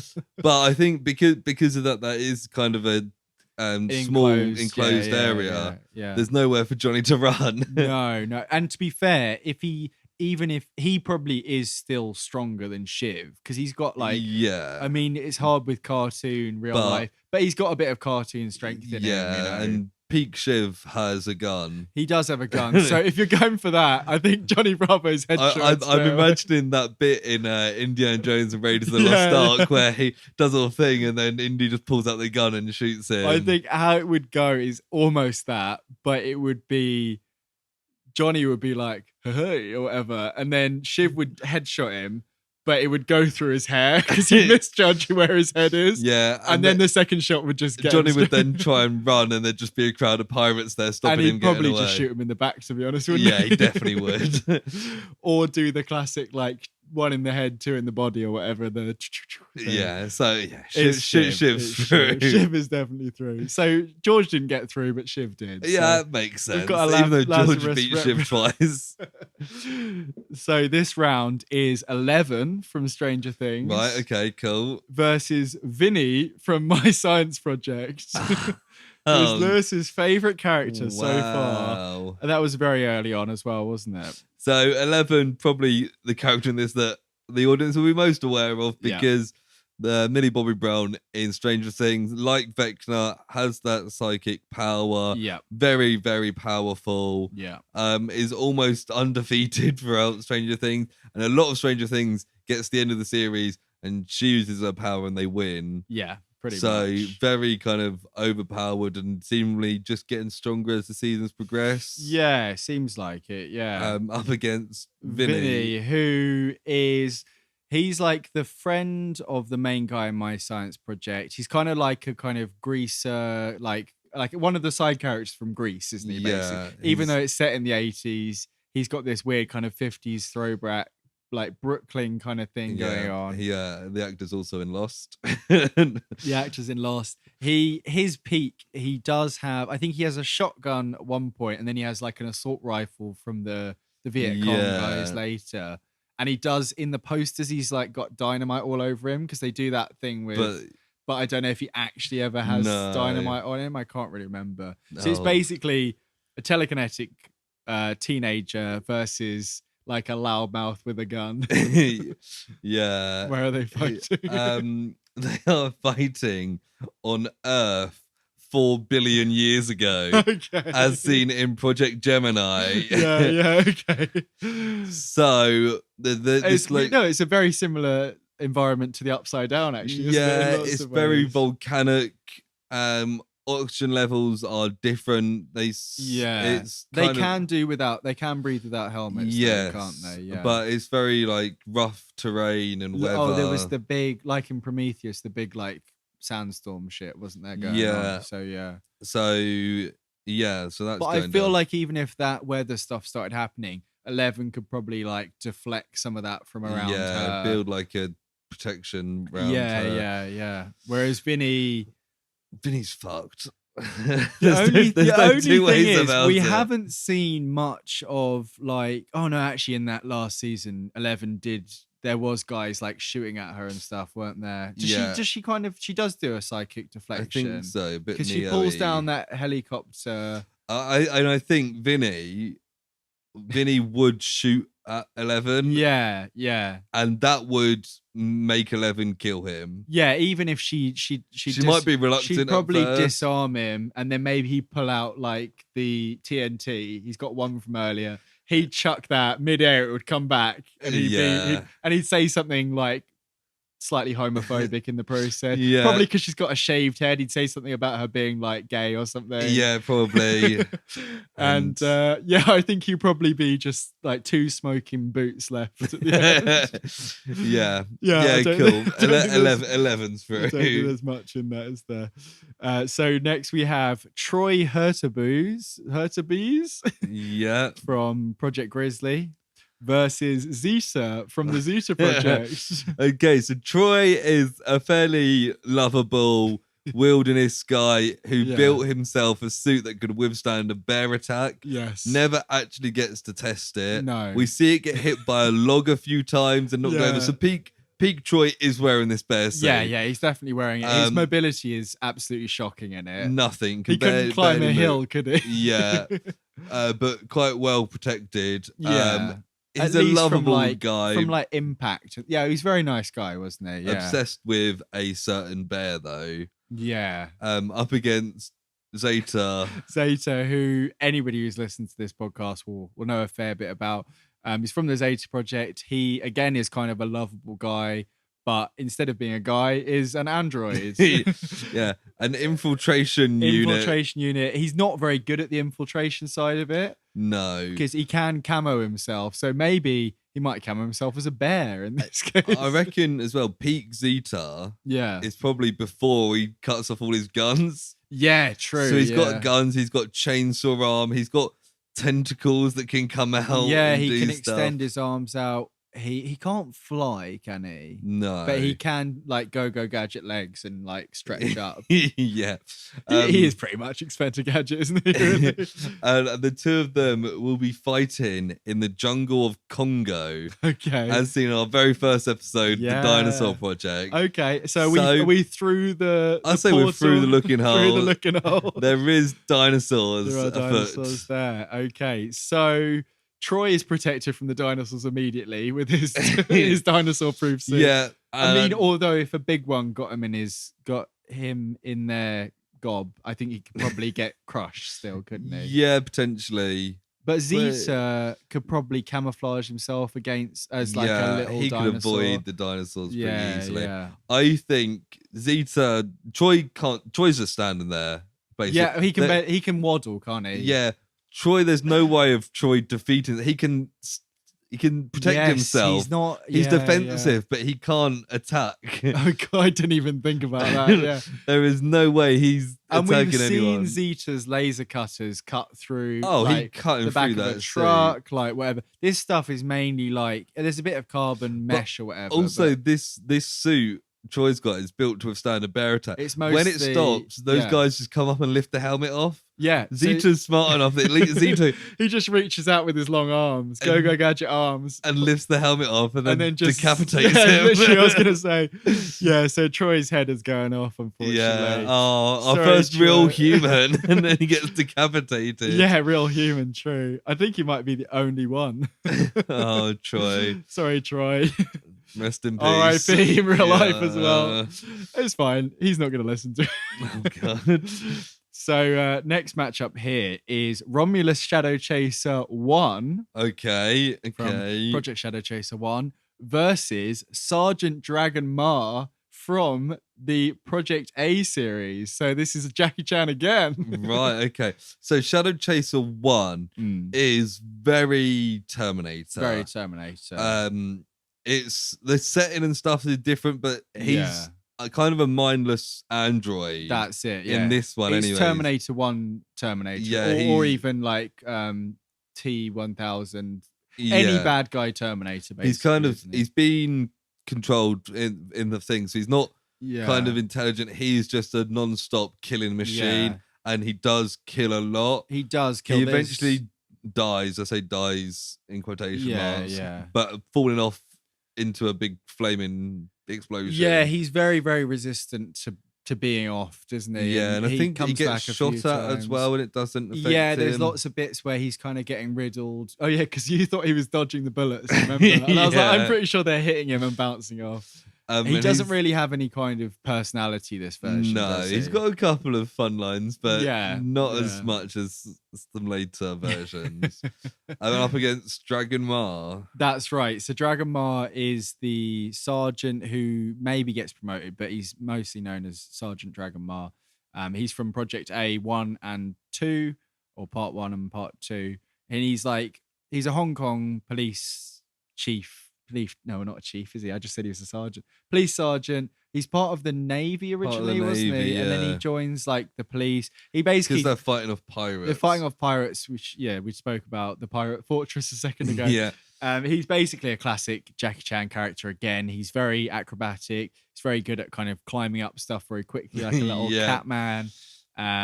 Very, very skilled with martial arts. Lots of slapstick going on. Very slapstick, yeah. Probably any chairs or whatever that are around, you can maybe throw in there, maybe hitting. You know what he'd probably do? He'd be punching him straight in the face and going, shaking his hand. Yeah. yeah. So Shadow Chaser and Dragon Ma will be facing each other in the Canadian wilderness, as seen as in Project Grizzly. Just one away from Troy being right at home there. So we've got a snowy wooded area, essentially, with Yeah. bears around. I mean, if they're- or a distinct lack of bears. yeah, there's one right in the distance, and up on the hill, the other side of the hill, there's just a suit there waiting for someone to get into it. So this could be interesting. Yeah. I think the Canadian wilderness probably doesn't suit Dragon Ma because No. he can climb up trees, I guess, but Yeah, and also we were just saying he doesn't have the objects to like yeah, throw or dodge around. but that sort of I thing. think he could probably hide in the bushes and the Yeah. trees and sneak around Shadow I've Chaser. got a feeling that in Shadow Chaser 1, he does have the thermal kind of vision. Yes, he So does. he would probably be able to see when he got near, he could probably see Dragon Ma like his heat signature. But if Dragon Ma like figured it out, he might be able to do the kind of predator thing, put some snow on him or something. It's just how would he actually take him out? Yeah. Because if we're Okay. doing the peak, Dragon Ma doesn't ever have any weapons. Maybe he has a No. pistol at some But point. I think he could get close enough and maybe like unwire Shadow Yeah, Chaser yeah. or something if he gets him by or a like lead him surprise. up to a bear, get a bear to claw him, and then pull Yeah. some stuff out. Yeah, Ah, it's hard. I mean Shadow Chaser 1. It will is- have a gun as He well. would have a gun. He'd probably have some sort of automatic thing, and he's fairly resilient. and the cold wouldn't affect him at all. Or maybe it would slow him down. But if it's that Don't cold, then think it's affecting so. Dragon Ma more, isn't it? Yeah. So, and if he's wearing his classic like navy outfit, like his police, It's not really any uniform, protection. It's not from really. gunshot. So in the long game, Shadow Chaser wins. I can see Shadow Chaser getting a shot in. I think it makes much more sense for him to win. I would have preferred one of the Jackie Chans to get through. But he got defeated by Pinky in the Brain. Yeah. And I think Shadow Chaser wins. I think he's got to, yeah. So we've got 2 Shadow Chasers. Did they both go through? No, I think the first one lost. Oh, the first one lost to Beck. No, okay, that's Oh, right. yeah. So, on the train with Jackie Chan. So next matchup is Bigfoot from the Bigfoot Project. Okay. Versus Frank Lasseter from Project Kill. So that was the main guy, not Leslie Nielsen. Yes. So Bigfoot is Bigfoot. Probably a more intelligent version of Bigfoot than is often depicted. Because and why is that, Lewis? We know he plays board games, and he owes $20 to that guy, and he loves having sex as well. We see him fucking a bit, but he is Bigfoot. He's a big old Bigfoot. Frank Lasseter is just like a normal guy from a 70s film, and he's a cop. He's a cop or he's an agent, and they're on like some sort of vague Captain America drugs that make them like better at fight. I think but we never really see it, do we? that Leslie Nielsen is like, I take drugs. I take drugs because he slapped his girlfriend. And some very, very kind of questionable stuff in that film. But the one thing that we do see is his big kung fu move at the end. Oh yeah. What is it, like a fist? It's a palm strike, isn't it? And to the chin. Absolutely. Is it to Leslie Nielsen, or is Leslie Nielsen doing it to him? I think he does. Oh wait. No, because Leslie Nielsen's on the run. Yeah. And Frank Lasseter's the one that's after him. He's the main character. He does it to Leslie Nielsen. He does it to Leslie Nielsen. So he's got one. And it nearly kills him, but doesn't quite kill him. Yeah. He's got one big like power move in him. And he's also got a gun. And if he's topped up on his drugs, he's probably better than a human. Yeah. But I don't think he's got as good as a Bigfoot in terms of strength, is he? At least? No. They will be facing off against each other in a koala candy factory, as seen in Zeta. Okay. So we've got all the taffy, things, stretching stuff going on. Lots of big pots of taffy. Yeah, not very well suited to Bigfoot. He's probably not been inside many factories. I think he'd probably be pretty scared straight away. Yeah, maybe confused by the koalas. Yeah, he'd probably be trying to hit them and stuff. But like you say, he's he's focused enough to be able to play Trivial Pursuit or whatever it is they play. I think Lasseter shoots him. I feel like he probably does, because if it was in a forested area or something, like if it was in the Canadian wilderness, I would give it to Bigfoot. Yeah, because as well he's surprisingly like nimble and can hide in the forest, but in a factory, it depends how, because we don't see that Frank Lasseter is like a particularly good shot. I don't think it doesn't give him like extra. But if would his palm attack defeat Bigfoot? I don't think it would. That's what I'm thinking. It doesn't kill Leslie Nielsen. No, that's what I'm thinking. Leslie Nielsen's an old man. He was old back in the 70s. I'm surprised. He literally was. I'm surprised he only died recently. Yeah. Well, when was it? Like 10 years ago? Yeah, something like but that. I'm thinking a bit like with Big Adam and James. If Bigfoot can close the distance, I think he's got him. Yeah. I guess we don't ever really, like you said, see Lester shoot. He's got a gun, but he's definitely got a gun, but he never. I think it's more fun if Bigfoot goes through. Yeah, that's what I'm leaning on here, really, more than okay. I'm trying to justify it, but I don't. Lester. He could throw a koala. We don't know how good of a shot he is. He could throw a koala. Yeah. He's essentially like Chewbacca. He could probably rip his arm off. That's what I mean. If fuck it, give it to Bigfoot. He can get shot a couple of times, and he's just like, "Fuck you." And Bigfoot made me laugh as much as anything on this podcast has ever made me laugh. Yeah, absolutely. Which the clip is around there somewhere in our history. Very early on, again, like 18 or something like that. 17. Yeah. So next matchup, we've only got 2 more left of the original kind of round there. Yeah, I got 1 location left, which is the one I kept thinking of throughout. Oh, we've got 2 more. 1 location left. Yeah, 2 fighters. No, we've got 2 more matchups. Have we? Yeah. Oh yeah, I missed one. Okay. So next matchup is Devilman from Devilman. Devilman versus Crypto. The dinosaur. The dinosaur, yes. So, the dinosaur project. Devilman, with the version we saw, is a 70s anime. Yeah. A guy who can transform into a big devil. Yep. He had a whole list of powers. What was it like? Devil Flight, Devil Blade, Devil Shout. I was going to get this up again, but I thought it was just something like that. Yeah. Devil Fly. Yeah. And Crypto is basically a small dinosaur. Yeah, it's like the compies in Jurassic Park. Slightly bigger than a kind of...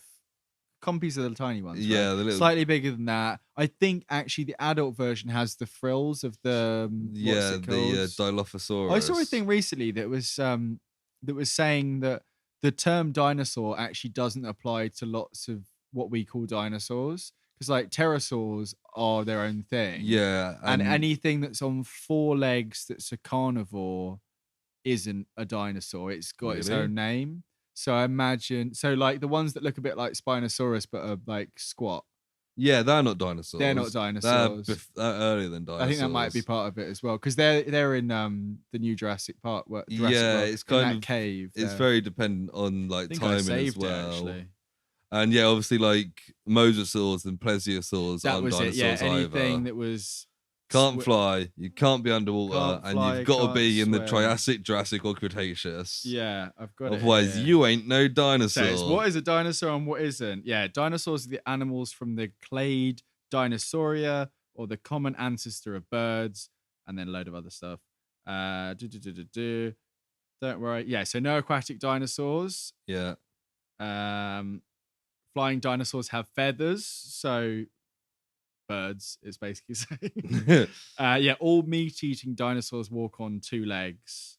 Oh yeah, so exactly what I just said. Yeah.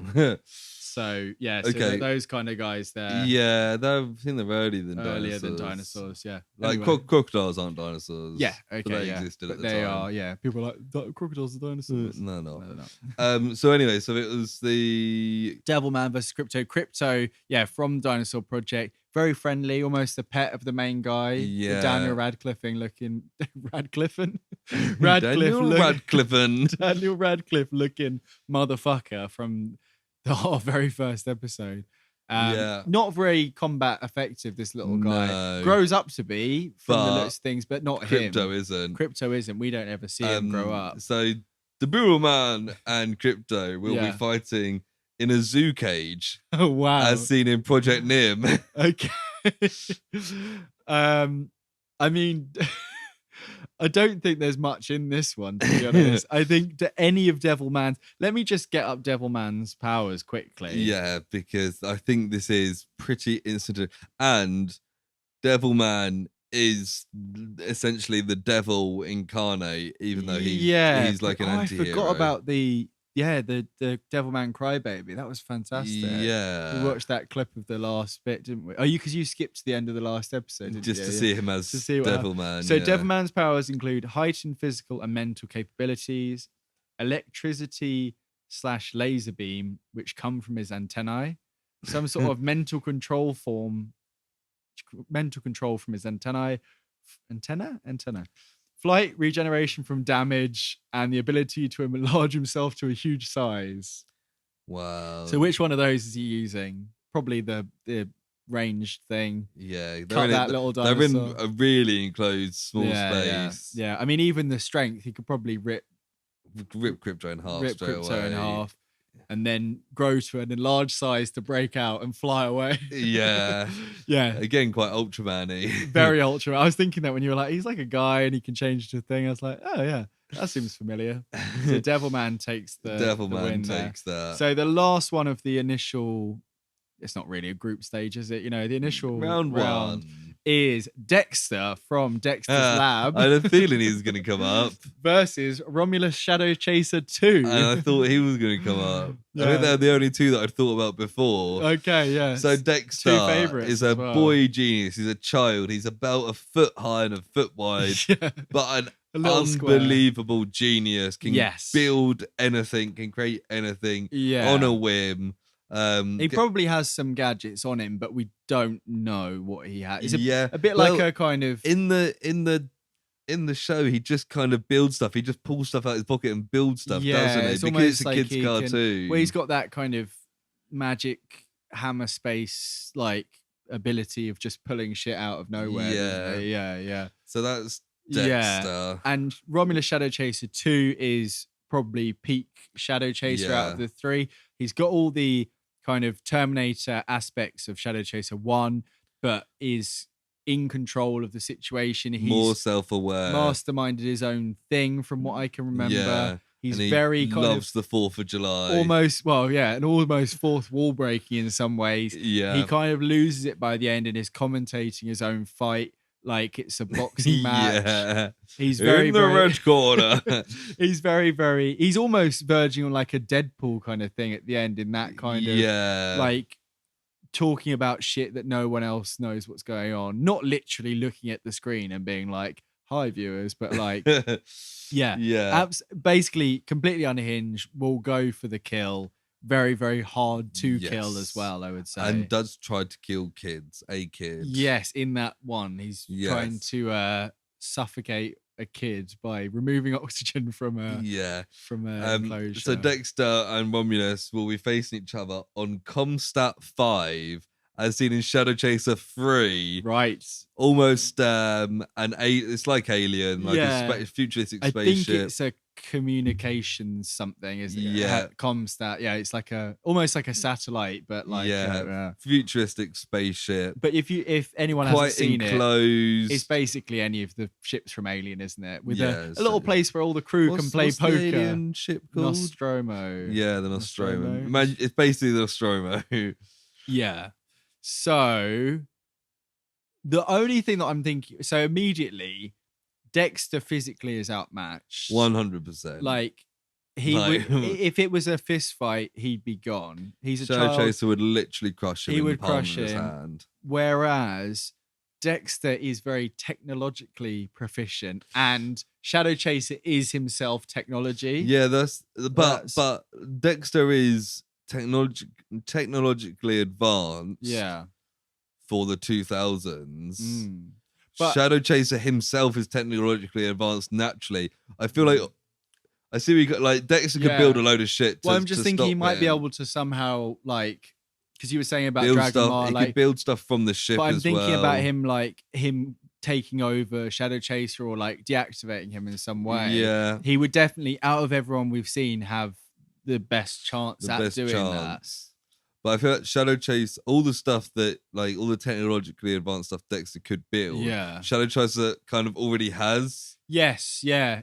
I mean, if Shadow Chaser starts again with like a big assault rifle or grenade launcher or whatever his best thing in the film is, some sort of weapon. Yeah. If he goes for the shot straight away, I mean, Dexter can use his cartoonish speed probably to zip out of the way. Cartoonish speed, but also his size. He could get through like the ventilation of Comstat 5. That's what I'm and whilst thinking. He's going around, he could take apart bits of the ship and build something. Absolutely. He could build a trap that could like disable him. He could get up behind him, pull out his chip in his neck. Like, I think the brains of Dexter do potentially. I mean, I would love for my boy Romulus to get through this. Yeah, but I'm almost, I think the location is a definite advantage to Dexter. Yeah, if he was in the Canadian outback, Canadian wilderness, or in the Upside Down, this would have been perfection. Yeah, this would have been the other way around. But because of the fact, the small spaces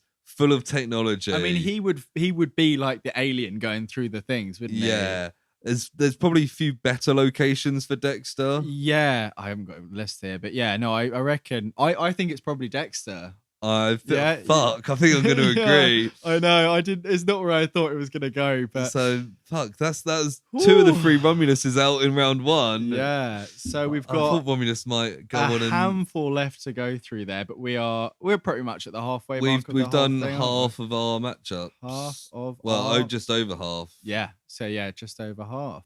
So yeah, there we can go straight into round 2 then. The bracket's Yeah. ready. I will re-randomize the list. Yeah. So we can have Is this quarterfinals? Yeah. No, it's round 2. The next one's quarterfinals. Oh, So we've yeah. got 16. Oh yeah, I always get really confused with that. Yeah. It helps that I Yeah, football. I know. football. I never follow these at all. So round 2. Yeah, so we've got the same locations. We'll just go through them now because there's 15 fights left. That's it. So we don't need to 16 do locations. the background. If you've been listening, if you've been paying attention, listeners, PP Squad. So the list is random. I did have a quick look at which one will be missing. Okay. I won't say though. 'Cause it spoils the suspense of it. So the first matchup we've got here, the two champions entering the unknown arena are Batman Beyond Yes. and Metal Beast. Metal Beast. So yeah, Batman is Batman. Metal Beast is a werewolf. Big old gooey werewolf. Yeah, the two of them will be facing off in the Upside Down. Okay. So I feel like Metal Beast is a little bit more at home there, being a kind of big old creature. yeah, but Batman can fly. and is very resourceful. Batman can't bring the Batmobile or any of those kind of external gadgets, and we'll only have the gadgets that's on him. Yeah. So maybe a batarang and probably some batarang, some sort of probably explosive type yeah, bomb, maybe a smoke bomb, that sort of thing. Metal Beast, just big old werewolf with impenetrable skin. Impenetrable screen. Although we say impenetrable, the way that they kill it in the film is with some it's silver explosions, though, isn't it's it? a silver bullet. Now, it's the age-old debate of like who would win in a superhero fights is does Batman have time to prepare? Because if he does, he's bringing a silver bullet. Or does Batman already have a small amount of silver on him? Yes. Does Batman Beyond kill? Well, from what we see, who's he fighting against? Just big robot. Yeah, It's it's the other infiltration unit. Yeah, the other infiltration. And would Batman have a different perspective being a werewolf? I and think not it being man? a big creature, I think he would do pretty much whatever. I mean, it might start off with kind of going for limbs and stuff like that, like try and blow a limb off or whatever. I think the only way to stop Metal Beast is to kill it. Yeah, and probably go like bomb in the mouth kind of situation, blow up, shoot in the eye or something. Shoot in the eye. Yeah, I think it would be a pretty close fight no matter what happens. I think Batman could probably more mobile. I think Batman's intelligence might sway it. Yeah, I think Batman probably would find a way because Metal Beast isn't particularly resourceful, very tough. It's just but it's almost like a Killer around. Croc kind of situation for regular Batman. It's a big guy. Metal Beast would be believable as part of Batman's Rogues Gallery, especially Batman Beyond. You can imagine like it's a werewolf with metal gooey let's face skin. it, none of Batman's Rogues Gallery can beat Batman. No. Because he's Batman. I think it's Batman Beyond. I'm going it? Batman as well. Yeah. Cool. So Batman Beyond is the champion of that individual fight there. Not the overall yet. We'll see how it goes.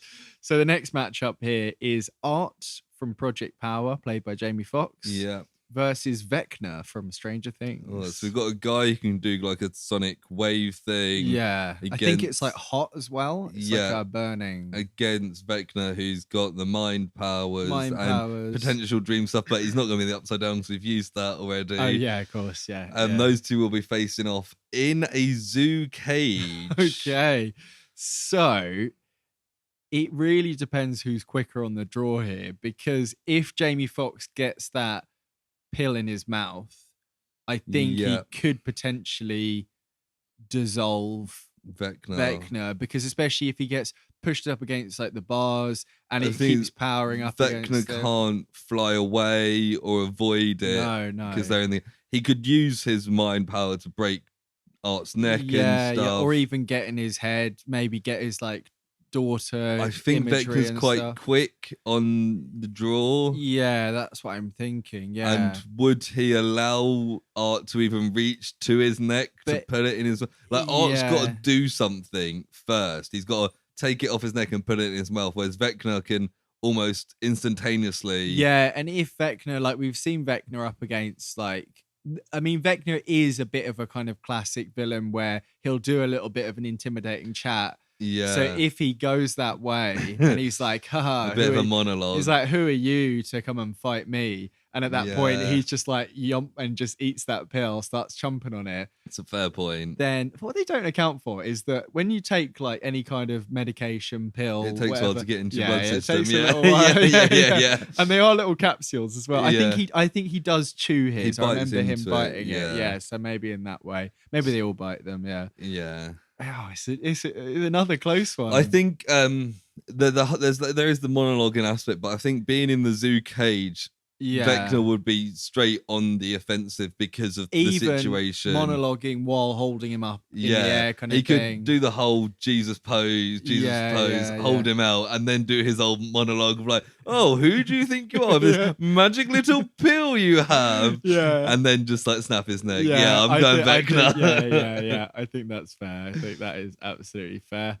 So next matchup here is Big Adam from the Adam Project versus Pinky and the Brain. Okay. Brain, so Adam's brain. from the future pilot. He's got his lightsaber thing. Yeah, quite agile. concussive thing. Pinky and the Brain, very intelligent. They are rats. They beat out Jackie Chan because they were on the Normandy beach. Let's hope they're not there again. And they will be fighting on Sandpo's Pirate Island. So kind of in that place getting surrounded by pirates. Yeah, so they can't really... I mean, they could probably get through the pirates' legs and stuff, but for the sake of the argument, if they're kind of kept to the fairly kind of... enclosed. It was like a cave system, and there was an area where they were kind of fighting, wasn't it? And I think the pirates would happily keep the rats in there for the entertainment it's almost of the like fight. like a dog fight or a cock fight or whatever. You know? Yeah, I think they'd be kicking them back. Adam would make a few quips. Yeah, like talking rats, talking mice. What are you doing? That's a classic Ryan Reynolds line, isn't it? Would he be able to get them? Everyone's line is, "What are you doing? Who are you to fight me? Yeah, you rat." I don't think Pinky and the Brain are unbelievably quick. No, they've got that kind of cartoon edge. Obviously, we can't play into that too much because they could do the dust cloud disappear situation. Yeah, but yeah, similar to what we said with Dexter, if there was stuff around to use, I think Brain would be using it.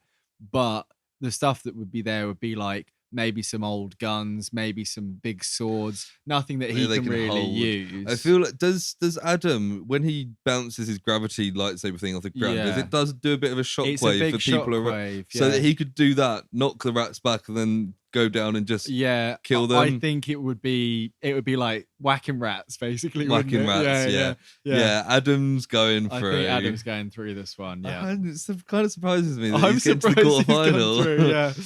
So next we've got an interesting matchup, as they all are, of course. We have Nemesis from Project Nemesis, the titular character, versus everyone's favorite blue hedgehog.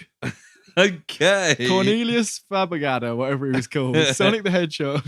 So we've got a big kaiju with diamond wing feathers and when the situation requires it, at her peak. Yeah. Against a very fast cartoon hedgehog. Yes. I think out of Nemesis's fights so far, Sonic has more of a chance, definitely. Yeah. I mean, Sonic does often fight things that are bigger and could do the kind of jumping around, bounce off situation.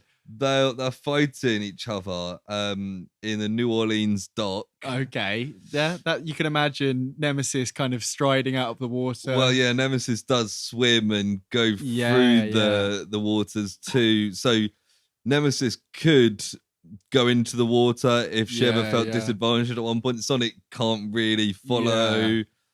I mean, we mentioned it before, but Sonic is kind of hits and maybe a bit of kind of scratching with the spin kind of move. I feel like as soon as the skin gets broken, that fiery blast is, I mean, Sonic probably could avoid it to some degree, but it's not going to have Sonic's not going to have that much luck traditionally kind of going against it. I don't really know how Sonic can beat Nemesis. That's the thing. I can see Sonic lasting by avoiding attacks and climbing up, but I think it's just a matter of time. Yeah. I mean, if I knew more about Sonic, he runs around. I mean, he can go into like supersonic mode, which is like a Dragon Ball thing where he's got the yellow Dragon Ball hair and he can fly. But we didn't see that, and I don't know if that's in the version. We didn't. We watched the finale of that probably season. Would have used it. He would have used it then. So, he did get some power where he was powered up. He took his Project Power drugs, didn't he? Yeah, pretty much. Yeah, it was from like love or kissing or something, wasn't it? It was a bit weird. I just don't think. I think Nemesis. The problem is, how would Nemesis kill Sonic? Yeah, that's the other way around. So like, he could do the laser and shoot, but I think Sonic runs away from it. Well, Sonic could get caught in like a big explosion. chest explosion. I think maybe that's what it gets to, because that's a large explosion that. Because even if Nemesis did the laser beam and did like the classic, like, you know, like the Godzilla thing of like following, like in Shin Godzilla, cutting shit down. The whole of New Orleans in the background's getting lasered apart. Sonic's just dodging it all. And then as Sonic comes in, and Sonic can go between the containers and be out of vision. But I think eventually Sonic will have to climb onto Nemesis to have an attack, and Nemesis can do. And Sonic wouldn't expect any of his enemies to rip themselves open to bleed fire on them, would they? So I think it's tighter than a lot of people would go against Nemesis, but I still think it's Nemesis who wins. This. Oh god, kind of regretting putting Nemesis in here. all the best champions from the project had to get involved. Yeah, of course. Yeah, it would have been a real crime to exclude Nemesis from this. So next we've got Joel the Green Ranger versus Shiv. Okay, so we've got a guy against another guy, a Power Ranger against a spy, essentially, who will be up against each other in the Koala Candy Factory from Zeta. So just basically a factory, there's lots of candy around. I reckon Shiv would probably be better at like hiding and getting into a good position. He's a bit more intelligent than Joel, I think. Yeah, it seems to be, Although Joel is a Power Ranger's got probably a better fighter. I think, And again, has his kind of... I think the suit kind of thing would probably... I don't know. I mean, they've got that kind of helmet on. I think that would probably deflect against at least one bullet shot kind of thing. Yeah. So I think if Shiv only got like the one shot off like before, I think that would probably... Joel would survive that first hit. The thing is, I can see Shiv assessing the situation, realizing he can't just shoot. Setting a trap. That's the thing. They're in a factory. There's lots of places to go. There's lots of moving parts and things going on. We even see at one point there's the conveyor belt with the cutty. I think it could get to the point where Shiv tricks Joel into getting taffied up or something. And onto push him in the taffy tub and get melted down, or taffied onto the conveyor belt, and then, or even just stuck or whatever. Joel, I think because Shiv's a spy, he'd underestimate him as well. And you kind of have to have a cutting edge to actually defeat him. Yeah. And I think Joel's he's a lovable guy that wouldn't just start shooting. No, exactly. Yeah. And I think because before, Nim didn't have the ability to think his way out of the situation at all. Shiv's kind of the opposite. Yeah, no, I think it's Shiv in that. I think I'll give it to Shiv as well. Cool. I'm glad Shiv's. Bye Power Rangers. do. So next we've got 11 from Stranger Things versus Zeta from the Zeta Project. 11 from Stranger Things, got a psychic power similar to Vecna. Yep. Zeta can change into people, change into things, stretch out his arms. Got guns and swords and lasers. Yep. And they'll be facing up against each other on top of a moving train. Oh, so we've had Vecna on the train and now 11 on the train. So I was thinking, like, Zeta could disguise from 11. 11 wouldn't be able to tell where or who Zeta is. Maybe changing to like Mike or like Hopper or something. Confused. Oh yeah, I was but gonna then say, would they know? Would Zeta know to change into? Yeah, and on a train you can't just turn to on top of a moving train. No. We've seen Zeta change in a moving train, but he's on top. He does go on top in that episode as well, actually. It's very similar, actually. Very, very similar with it going off the edge. I mean, even though 11's pretty brutal, but against like monsters, I think has done a couple of neck snaps and stuff. Yeah. But isn't quite as like brutal as Vecna. So I still think. Also, Zeta's not particularly brutal. No, I mean particularly with a child. Yeah, I think Zeta would pull his punches, and it might be enough for.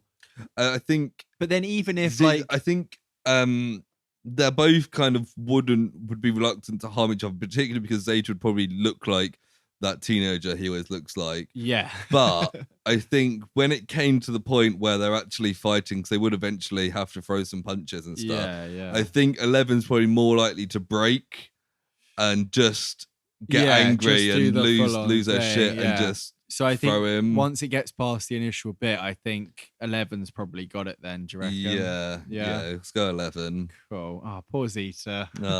He's too kind-hearted to last too long. Yeah, absolutely. In this. He's much too nice, unfortunately.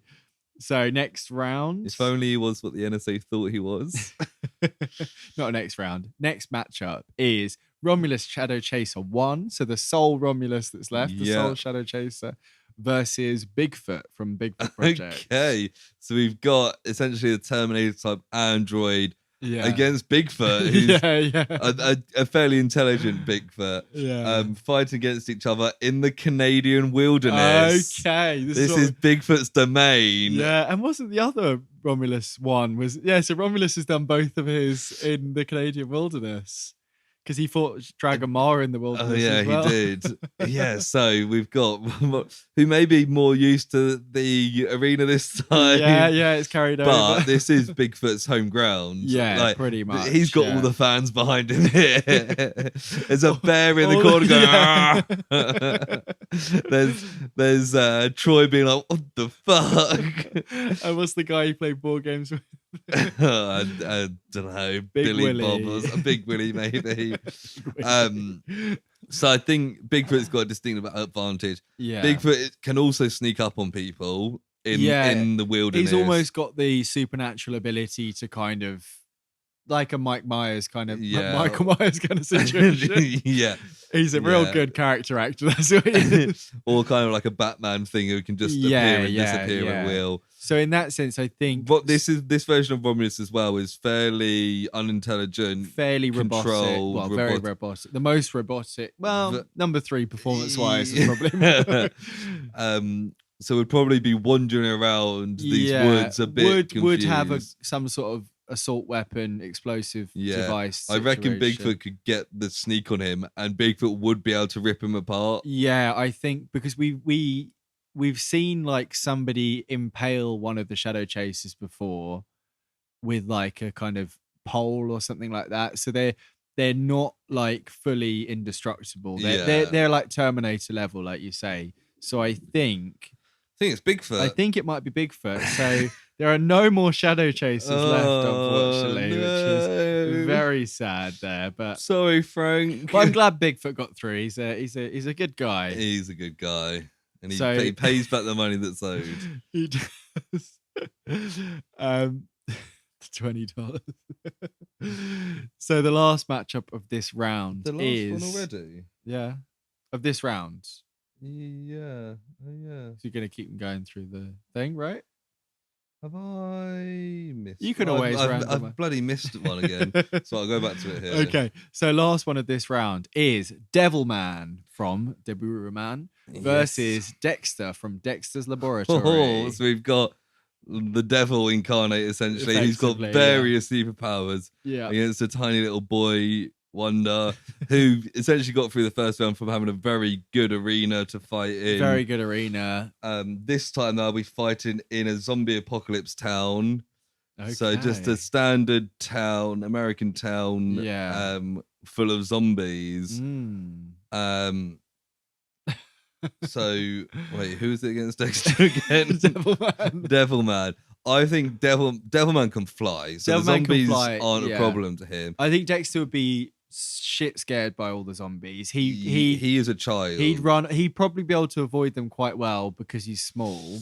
But to a point, to a point, I think eventually the zombies would catch up with him. He could do like a Home Alone situation where he made some traps or whatever, mainly to fight the zombies and to protect himself. I can't see him be doing anything to stop Devilman. I think Devilman, because also as well, like part of Project Zomboid is you build stuff and things. Yeah, but there's limited resources. Yeah, that's what I mean. Dexter can't create weapons. It would be and like, stuff here. I mean, he could make weapons of sorts, but nothing that could just like standard. I mean, it's guns getting to the point stuff. where it's almost like the main characters of things are intentionally hard to kill, isn't it? So it's like someone like Devilman, someone like Nemesis. It's like, yeah, these guys are pretty hardy.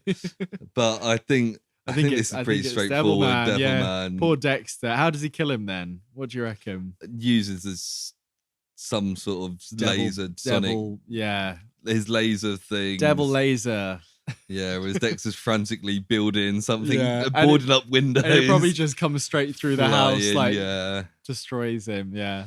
So that's the end of round 2, and we're into our quarterfinals. Yes, we only 8 champions remain, and the first of these champions to fight is Batman Beyond. Batman Beyond. His opponent in this, potentially one of their last battles out of the two, is the. I couldn't think of a description word. The indomitable snowman, big bad guy, Vecna. I was going to say undefeated, but then I realised they're all undefeated up to this point. So we got Batman, future Batman against Vecna with his psychic powers. Yeah, who will be facing off each other in Perfection, Nevada. Okay. So worms come into play here. Yeah, Vecna can fly, and Batman Beyond, but Batman's flight is probably more effective because he's got jet boots. He can fly around. Vecna can more float. Yeah. So when the worm does arrive, if it arrives, they can both kind of get away. I would say Batman could probably avoid it better. I mean, Vecna could probably blow it up with his mind. He might get involved with, fighting it, and Batman could maybe use that opportunity, but I don't think it'd take long for Vecna to defeat El Blanco. In the initial thing, the problem is with these bloody telekinetics is that they can just hold someone, and there's not really much that you can do about it.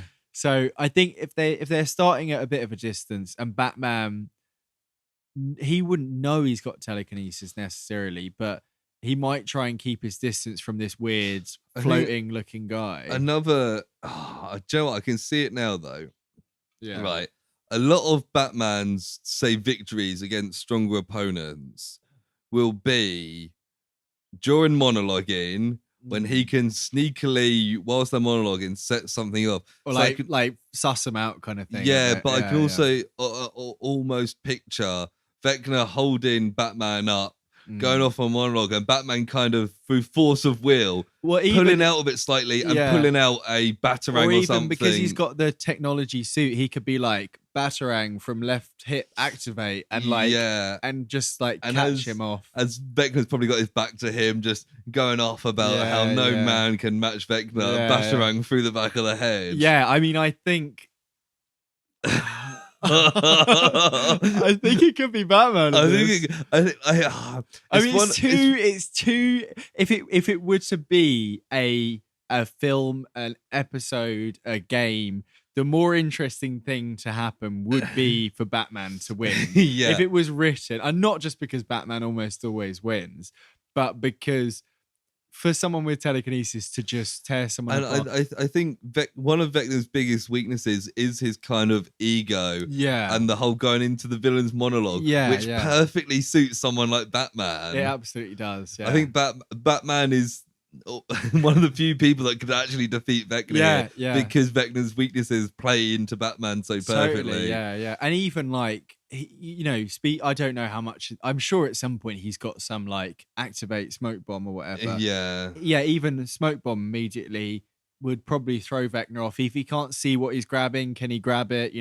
Might give him that moment. And then when he knows that he's got telekinesis and he's like, avoid him, get out of range, that puts Batman at the advantage immediately. Yeah. Because he could even call in some sort of Batwing, probably. He could. If he's in America as well, Gotham City's probably not that far away. Because we've seen as well, when Vecna has people in the Jesus pose, Yeah. I keep miming with my arms. Yeah, Lewis keeps waving his arms around. They can often still talk. Yeah, and they can wriggle a bit. Or what he'll do is put them up. And who has Batman Beyond got on the You know other side what? of the headphones? Bruce Wayne. Bruce, send over a 10 kiloton missile to perfection. Yeah. Blow this motherfucker up. Fuck it, let's give it to Batman. Yeah. What we also didn't really think about is with Vecna, all of his kills are to open the upside down thing. So if he was doing that, he'd have to do the whole, he like wraps them up and stuff, doesn't he? He puts them in like the weird stuff. So as soon as they're in that, Batman can definitely cut his way out of those weird tentacles. So yeah, I reckon it's Batman's got him either way.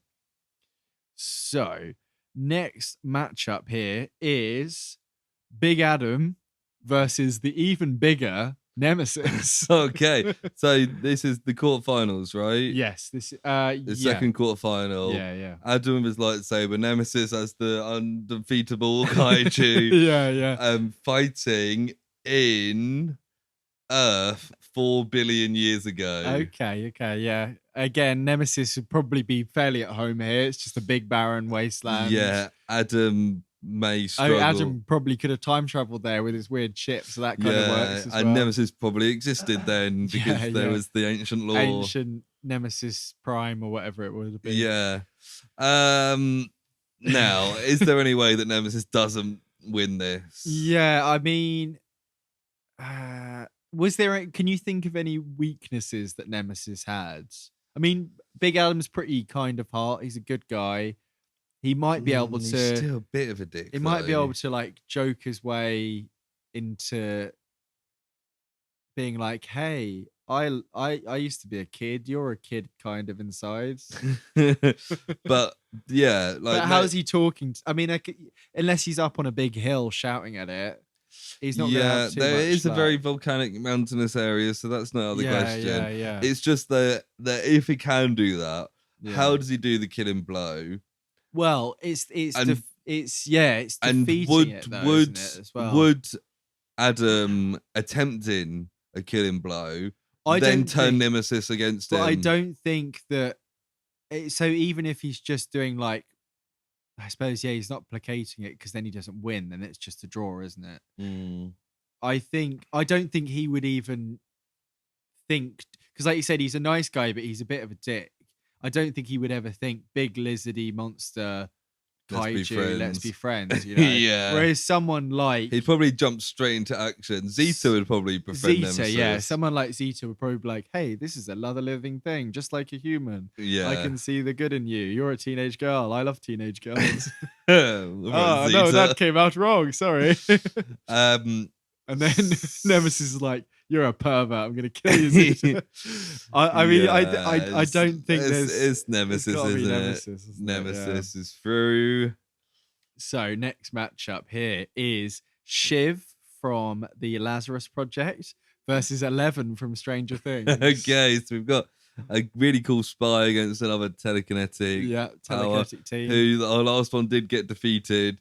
Yes. By a man, essentially. Yeah, with some bonuses. And the two of them will be fighting in the Congo jungle. Okay, so not really ideal for either of them. I feel like Shiv would be more prepared. I'm sure he's more places for him to hide. He's probably done more. He's done some jungle missions and stuff. Probably, I'm sure. yeah. I don't think 11 would really be suited to the situation. She at heart, although she can do her like kind of rage mode thing, she's kind of just a normal person. Yeah, really. like I can almost imagine a situation where if Shiv can hide and get a shot in. I mean, even if there's dinosaurs there, like 11 might get caught up, distracted by a dinosaur while Shiv like snipes her. Because if you do peek Shiv, it's probably when he's doing that assassination.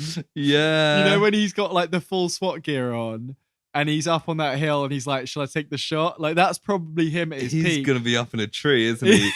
Well, Eleven's running around a bit scared. It's like Metal Gear Solid. And she'll be throwing out her powers, but and she also gets worn out, doesn't she? Yeah, and it's not like she can direct it at Shiv. She won't know where Shiv is. No, I mean, she could probably, if she got really she got really mad, she could probably do like a big concussive blast, level some shit. But if he's out of the way, although the thing is, it's the same telekinetic thing as before.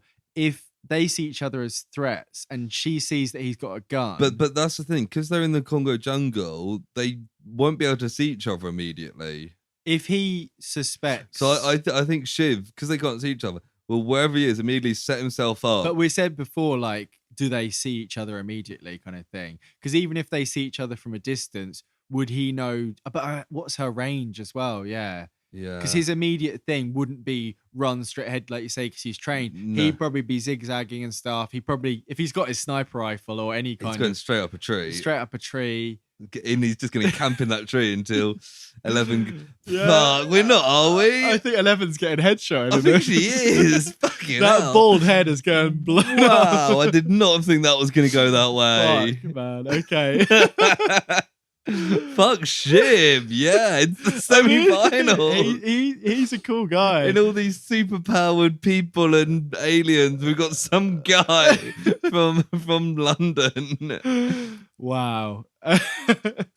So our final quarterfinalist matchup is Bigfoot from the Bigfoot Project or Project Bigfoot. I think we had a discussion at the time. I think it's Bigfoot Project. I think it's Bigfoot Project versus Devilman himself, Devilman. Oh, so we got Bigfoot, we've got Devilman, who'll be facing up against each other. I feel like I've missed one again. Doesn't matter. You can just reset it. I'll just do the next one, the one after the Congo jungle, which is on a boat in the North Sea. Right. Not great for Bigfoot. No.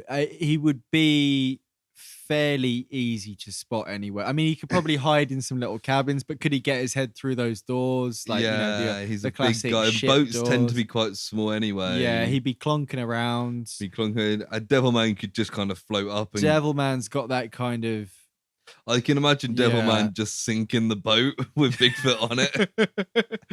Yeah, I mean, he's pretty brutal from what we've seen. Normally, and again, he's fighting up against what he perceives as some sort of demonic monster. Yeah. It's a big hairy guy that's trying to kill him. So he would just treat it as any of the other demons he fought. Yeah, I think it would be lasers. like a devil blade straight through the chest. Yeah. Bigfoot is cut in half. Bigfoot's done. Those here. $20 clutched in his hand, just like Captain Steve. Yeah, no, it's Devilman. Devilman's quite a contender here, you know. I've got an idea of where this is gonna end. Yeah, I think me too. But you know, this we'll see. Some of these I thought one was gonna win when we started talking about it. Yeah. I didn't think Shiv was gonna kill 11. Kind of convinced yourself the other way. Yeah. So according to this, we are 90% of the way through, which makes sense because we've only got 3 matchups left. So this is now semi-finals. This right? is the semi-finals. So, I am on track with these. Semi-final number 1 is Batman Beyond, Terry McGinnis, Batman of the Future, versus Mako, the Kaiju, Nemesis. I like that. So Batman, Kaiju, fighting on Normandy Beach. Oh, fuck's sake. Okay, well, so this is the closest. Yeah, that's put a disadvantage to Nemesis, because if both sides see a big thing appear in the middle of the beach, they're going to start shooting at it. Yeah, and the Allies will follow American hero Batman and follow his instructions. I mean, even if they don't know who Batman is because he's from the future, and he also, he would have. When was Batman? When was the original Batman created? I think it was the late 30s. Was it? I think no, because Superman was. That's what I'm thinking of. Yeah. No. 1939 was Batman. Yeah. Wait. Huh. When was D-Day? 44. Oh, of course, yeah. What am I talking about? Yeah, of course, I knew that. To die. It wasn't like it was near the. So even if they don't really and immediately recognize, newly popular comic book hero Batman. As soon as he starts speaking to them, yo, guys, I'm American. Flies out to one of the ships. I'm Batman. I'm Batman. And Nemesis is just like flailing. That fiery blood is going all over the beach, which is probably making it easier for the landing later on. One thing that we did see kind of affect Nemesis at certain points in the book was huge military attacks with planes and missiles. They didn't stop Nemesis. This has worked out very well, hasn't it? They had enough of an effect to kind of hold her back slightly. Yeah. It's only when they kind of ran out of missiles because... Yeah, and it's the big push of the campaign, isn't it? So they are stocked up. Both sides are stocked up. They could bring in the Air Force. And it's two sides effectively would both start fighting Nemesis, wouldn't they? Yeah. I love that Batman's got two armies on his back here. But like, it could be a thing that like Batman is smart. He'll take his distance to judge a situation. Yeah. Even the fact he can fly around, even if the armies weren't there, puts him in good stead. And when the explosion goes off with the break in the skin, Batman could suss out, stick something in that. Yeah.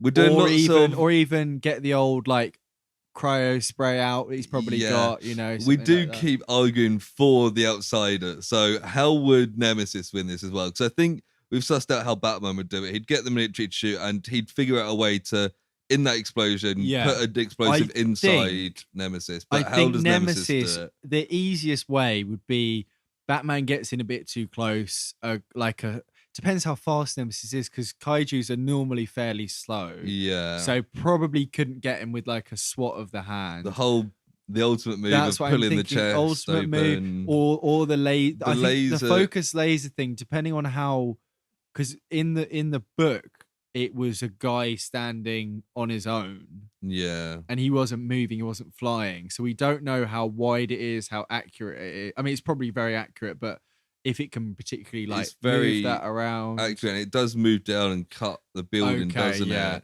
So that could have a chance of maybe not killing Batman, but maybe taking a leg off or something. I think if the laser hits Batman, Batman's dead. I'm just thinking if he's flying past and it does like a sweep and kind of, it could maybe at minimum kind of catch him. Yeah, and I think if he catches him, then he's on the floor. Nemesis goes over big stomp. But the aspect of the armies there and Batman being clever. And that's the thing, Nemesis. Fucking hell, I can't believe we're doing this. Nemesis isn't intelligent. He's very confused all the time throughout the book. And hungers, and there's people to eat. I think all those people attacking Nemesis perhaps confuses Nemesis a bit. And there's lots of, like, the whole thing at the end is like, all the wars stop because Nemesis is drawn to like violence and anger. And there's Nazis there. Yeah, would literally get distracted by both the Nazis and the war general, the Allied forces. Yeah, no matter how like mentally focused, like even like psychically focused they might have been. Of any time in history where like Nemesis could be distracted by a huge conflict. That's what I'm thinking. It's the D-Day landing. Yeah, it's like even if they get into this situation, the Beyonders, me and Lewis, put them down on this place and tell them to fight, psychically force them to fight even. Nemesis's base instinct is to like seek conflict and destroy it. So, this is perfectly... Wow. Right up until halfway through this discussion, I thought, from the first round, I was like, Nemesis is just walking through this entire tournament. Oh, no, I thought it was going to be Nemesis versus the Devilman. Yeah. I was like, it's the kaiju versus the, Ultraman kind of thing. Basically. But, so... I think Batman's intelligence and planning and skill versus Nemesis's confusion and just kind of primal instincts, isn't it? I think Batman, it could go either way. It could go either way. But I think I think if I think if it was if it was a different area, Batman would eventually be got. The two ways we've described the situation of the skin opening up and Batman getting in something inside the explosion is more likely than Batman being careless and getting a bit too close. This is what I'm thinking. Yeah, that it could happen, but I feel like Batman figuring out to get in there is more likely than and even catching Batman. Like I was saying before, even if I can't remember if the cloaking was in the episode we watched, I'm pretty sure he has got some variation of cloaking, which I know is a bit of a cheap move anyway. But if you add that on top of it, it's like Nemesis is never really hitting this potentially invisible flying guy who's super smart. Batman's not even a project character. I know. but neither was Vecna or 11, and they did pretty well as well. So, it's almost like project characters are worse than other characters. I don't know. Nemesis was doing pretty well. And I think, again, the setting really changed. Normandy has really been influential in both its places there, because it really favours the outsiders. It got Pinky the Brain to defeat Dragon Ma. I mean, it's basically if you're bigger, then you lose. It seems to be because you get caught in the crossfire. Effectively, yeah. So fucking hell, Batman defeats Nemesis. Batman. We should let the characters in Project Nemesis know that. So the second and last of the semi-finals is Shiv, the star agent of the Lazarus Project, versus Devilman, Devilman. We've got a spy against the devil. Spy versus the devil. And they are facing each other in a creepy house. Oh, creepy, spooky house. With lots of long corridors and small rooms devil goes on forever. And I think... the problem is, I think that's good for Shiv, because he can hide. And if he sees Devilman, he'd be like, "What the fuck is this?" Not facing that head on. I mean, he saw a teenage girl in the forest and was like, "I'm going round the long way round. I'm hiding in a tree." But Devilman has like devil strength, devil skin, all this shit. We'll just go through walls. Shall I look up what Devilman's weakness is? It's got to this point where we kind of need to know. So I think like if Shiv shoots Devilman's not dying. I think Devilman just slowly hunts down Shiv. Well, Shiv isn't indestructible. We know that Shiv dies on two separate occasions in the Lazarus by George shooting him. Like he's incredibly human. He's not okay, look, here we go. This is on the superfriends.fandom.com wiki. Right. His only listed weakness is a power limitation. This is rubbish. Any injury that Devilman would receive in human form or as Devilman would be even worse in giant form. Right. So when he's bigger, he's not tougher. Okay, but he's in a creepy house, so he's not going to get big anyway. He's going to be standard human-sized Devilman. Yeah, I'm just going to see if I can find Devilman how to defeat. This feels like we're like leaning into it, but I just want to know, could Spike the Devilman kill Cell? I think it's got to be Devil. It's Devilman here, isn't it? Like he just barges through the walls until he catches Shiv, and then the moment he sees Shiv is done for. Yeah. How to kill Devilman? Right, let's just see. This is like Dragon Balls. Oh, because there's another guy called Devilman in Dragon Ball. Oh well, it's not coming up there. So yeah, it's got to be it's got to be Devilman then. In that case, Devilman through to the final. Devilman through to the final. So we've got two very similar looking characters in the final. Yeah, we do. I think even on the Devilman episode, when we were describing him, we almost described him as Batman-esque looking. Yeah. Because he's got like a cape and the pointed ears. I'm going to get two pictures of them up here. And I think they are very, very... Oh, no, Devilman's actually... I'm thinking of... In Devilman Crybaby, he's a bit darker looking, but he's quite kind of turquoisey kind of colour. But they both have the red wings bit that come out. So it's Devilman versus Batman Beyond. Batman Beyond versus Devilman. Batman against the devil.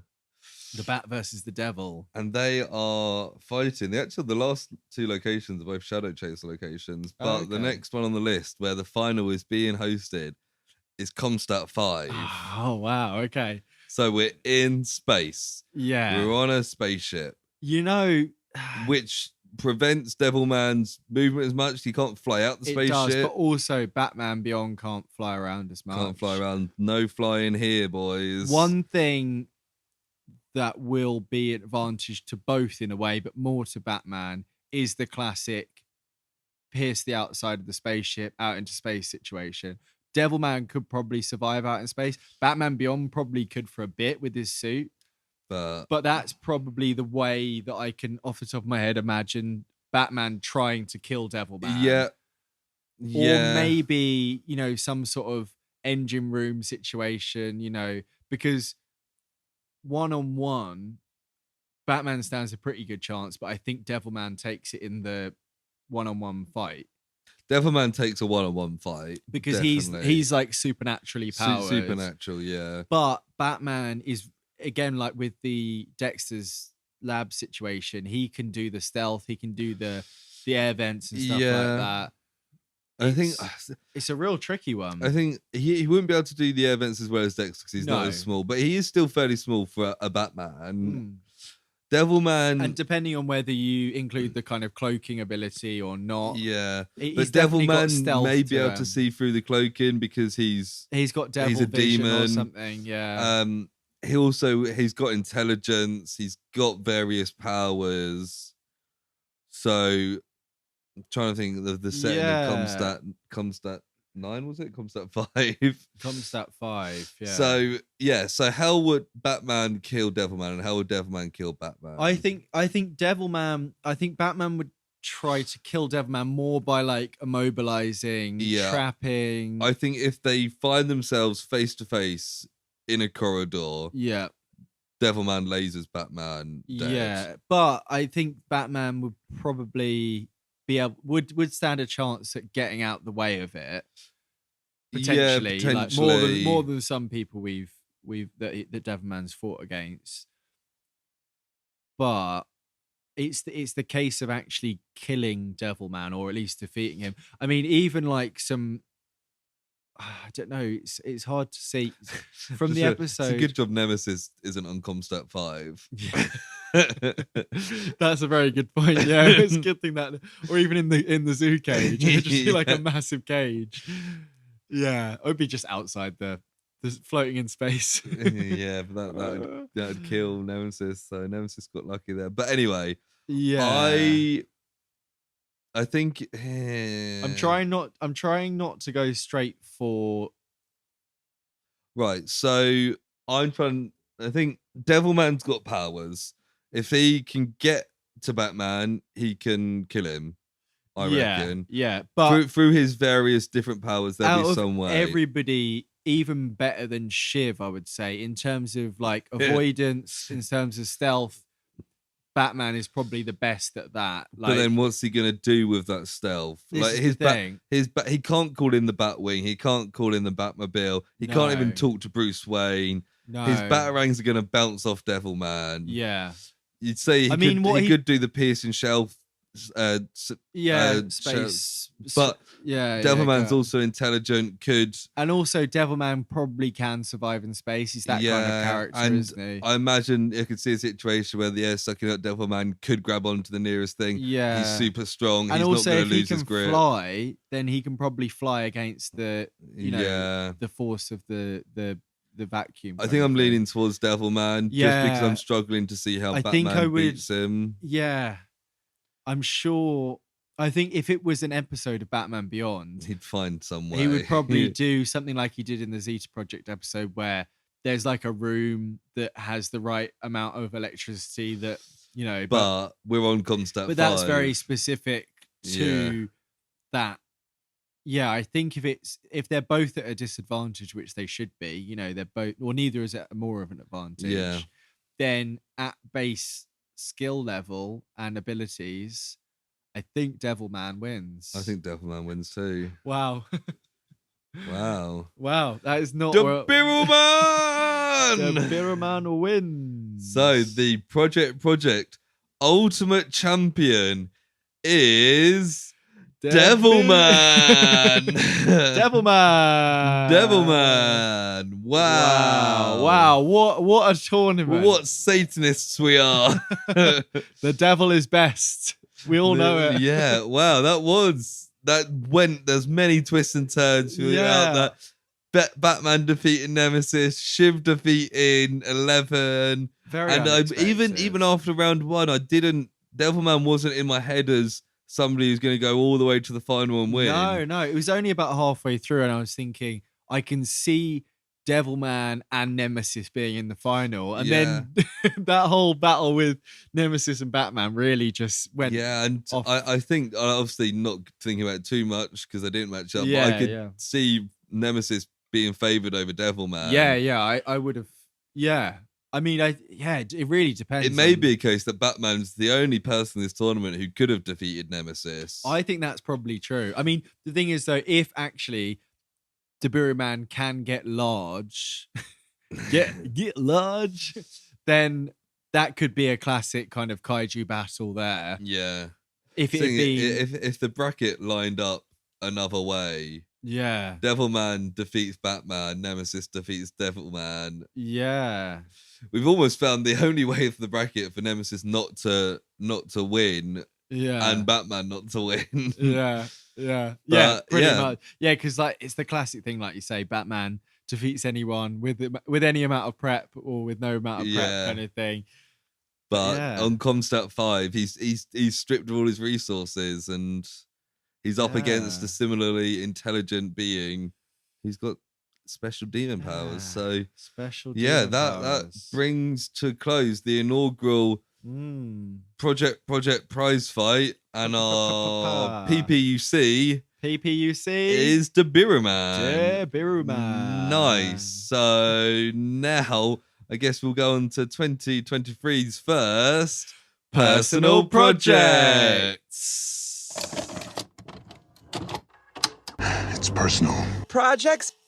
So, personal project, Sam. What we've got got a lot of time span to cover, but not much time to cover. So we'll probably leave a lot of stuff till next week. I think we'll move most of them to next week, shall we? Yeah. It's been a long, old, exciting episode. Yeah. But what do you want to chat about? Well, I think you know what I want to chat about. I know. We're going from one classic Japanese character to another. Me and Lewis went to see the only, I think, UK showing, at least that I could see, of Shin Ultraman. Yes. So Japanese made some of you may have seen Shin Godzilla 6 years ago. Yeah. Same people that made that essentially. Yeah. Took another classic Japanese kaiju fighting character and made a modern take on him, and I had a great fun with it. I thought it was fantastic. I thought it was far funnier than I thought it was going to be. Yeah. I think they kind of went with they kind of made the tones of both Shin Godzilla and Shin Ultraman kind of more extreme versions of the original almost. Yeah, you can see that they're made by the same people, with like the shots and the way it's kind of acted, and definitely the color scheme and things like that are fairly similar. But they've taken Godzilla as like a mutant monster. They've really leveled up the mutant monster in this. More like horrific. We've got a big, almost quite campy 40-foot alien man who pulls off silly moves and fights kaiju, and they really go into that. And they really went into like the other species from the planet of light as well. He wasn't just fighting kaiju. I think I've only watched the very first episode of Ultraman. I watched it earlier in that day. From what I could see, they're all on YouTube because it's from like the 60s, 70s, whenever it is. But from what I gathered from that and from what I've seen, I imagine they've kind of adapted like maybe the whole original series into like this film. So he goes from fighting kaijus to fighting aliens to fighting his own race kind of throughout the whole thing, don't they? Yeah, and it'll probably be a standalone thing similar to Shin Godzilla. I read some like reviews after it, and it seemed like one of the main criticisms of it were twofold in that I didn't really agree with. So really? One was that they thought that there was too many callbacks to classic Ultraman. so that people who Oh, weren't really? like fans of Ultraman wouldn't get. And I was like, I'm not really No, a big no. Ultraman fan, and I thought it's probably some of the moves like that one where he does the spinny thing, kicks, yeah. things like that are probably callbacks, but it's not Yeah. like untouched. No, it's not stuff that, and they made quite a big deal because the version that we watched had interviews with both the lead actor and the producer, Anno, who also wrote the script and directed and wrote Shin Godzilla as well. And both of those, the way they're talking about it is very much like it is this classic Japanese property, classic Japanese character, but they wanted to make it so that it was appealing to new fans and Western fans as well. Yeah. And I think that really worked. I think feel it said on Wikipedia that it got better reviews abroad than in Japan. Yeah, so maybe it is a case of it's more modernized, so it appeals more to new fans, but maybe it's a bit sacrilegious in ways to certain hardcore the other fans. main criticism I saw was that people didn't like the almost episodic structure of it. Oh no, but I quite enjoyed that. It meant that you just it kept moving. The fact that he became, or Ultraman kind of turned up so early on was really surprising. I thought they were going to drag that out. If it was like, like the Gareth Edwards version of Ultraman or whatever, it would have been like halfway through Ultraman appears, and I was kind of expecting that. So they're just straight in first battle, and the fact that even that catch-up at the start where it's like this is like the 7th kaiju or 6th kaiju or whatever,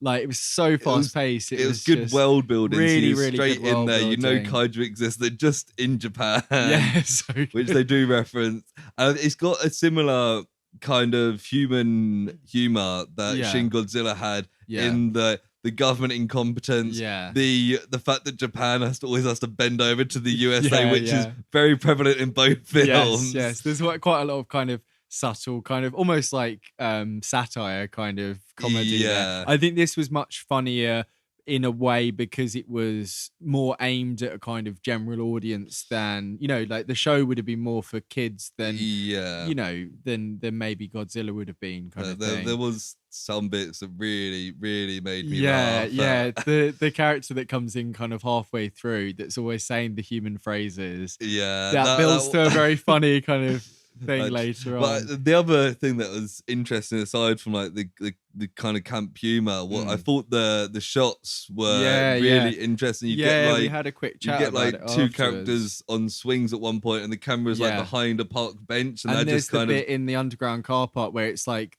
the foreground, most of the shot is like a car tire, and then they're in the background. Yeah, and one bit you see them through a fence, and they're just in one hole of the fence. But it literally covers like a fifth of the screen. And there's the bit in the bar where like all the like bottles are in the way, and it's just a gap with their heads. Yeah, that's something I said to you coming out of it. I really recognise from Anno's, the only other Anno thing that I've watched apart from Shin Godzilla and this, which is Neon Genesis Evangelion, which was his big anime project, which he has been doing his own almost Shin versions of, because they've done 3, maybe 4 movies which have come out recently, which are kind of semi retellings of the series. So a lot of that, from what I know, it was a fairly low budget anime in lots of ways. So they save money on the majority of it so save money for the fight scenes by having lots of static shots when there's dialogue and stuff. Yeah. And there's loads of really creative shots of like a glass of water on the table while you can hear people talking in a room, and then it will change to like a static shot, like you say, of people in the background. Yeah. So that's something he's pulled over into live action like really effectively. It really adds that kind of almost like more artistic layer to something which could be very standard. It makes it feel like his own thing. And you can really imagine a lot of it. I don't know how much of Ultraman's ever been in animated form, but you can imagine this being like a really effective animated thing with some really like slightly more colorful versions of the shots and stuff. Like, how people say like there's certain films, things like The Watchmen, that are almost comic book brought to life. It looks like that, but it's not actually from the panel. Absolutely. I say it didn't really surprise me because it was almost exactly what I was expecting. But I didn't really. It was funnier than I expected. Yes, definitely. The plot was pretty good, not exceptional, quite silly, but kind of self-aware in like when the second like alien guy turns up, and then the same thing almost happens, and we can see straight it's through. Very like self-aware, which when you've got such kind of a camp protagonist, it kind of you have to. It works, doesn't it? Yeah. But yeah, highly recommend if anyone gets the opportunity to see it. Absolutely. I think check it out. I think it's probably there's a guy in the cinema as soon as it finished was like, I saw that on my torrent thing, but I downloaded it and didn't watch it. And I was like, okay, like good for you, mate. He also had like he had like some sort of like toy arm thing that he was holding at the start of the film. So I think he's probably a big Ultraman fan. Yeah. I didn't recognize it from anything that we saw, but yeah, no, it's it made me want to not necessarily watch more Ultraman, but more of that kind of thing. And yeah, I might look into some Ultraman stuff just because it'd be quite fun. Yeah, I mean, me and Amy are currently watching through Neon Genesis Evangelion, or Evangelion as most people call it because it's a fucking long ass name. I would very much recommend it. It's all on Netflix. It's 26 episodes, so it's quite short for an anime. 20-minute episodes as well. Nice. It's it leans more on like the human aspect in a way of like it's just like a normal kid who's been tasked with piloting a mecha kind of thing. Yeah. And it gets very kind of existential and lots of very arty kind of dream sequence stuff. So if you're ever after something, you know, of that vein, I would recommend. That's another thing that actually works for both this and Shin Godzilla, where compared to a lot of Western kaiju films fall a bit flat is the human characters. I was thinking that throughout. Yeah, they were kind of not stereotypes, they were kind of archetypes in a way. Like there's like the smart young guy, there's like the main guy who doesn't really have a personality. Almost part of this whole film is him not having a personality. There's the nerdy girl and there's like the hot girl. It's kind of like, but it worked. They all played their roles. Like when very you well. watch like the modern Godzilla films, which I do love. Yeah. Whenever Godzilla's not on screen, you're kind of waiting for Godzilla to come back on screen. Whereas the scenes were enjoyable even when Ultraman wasn't there. And it moved it forward. And I think part of the fact that Ultraman is human for some of this, it kind of propels it forward because you know that he's around still. Yeah. Even when he's missing, there's enough going on. And I think it was a well-written film. Did you clock as well that the organization was the SSSP? Yeah, it's like the Super Silver Screen Project. That'll be the reboot of Shin Silver Screen Project. Shin Silver Screen Project. There it is. And that's Shin Ultraman. Yeah.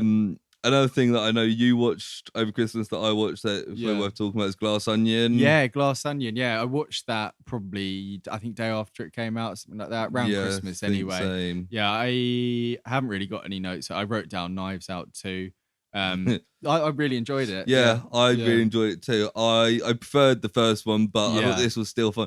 I really liked that almost the twist at the end was that it's not a twist. These people are fucking idiots. They're doing dumb things. Yeah. I like that. It was almost a twist in itself. Yeah. And almost nobody was who you expected them to be, but they were all just kind of stupid, basically. Yeah. And it seemed very an apt release time with certain characters.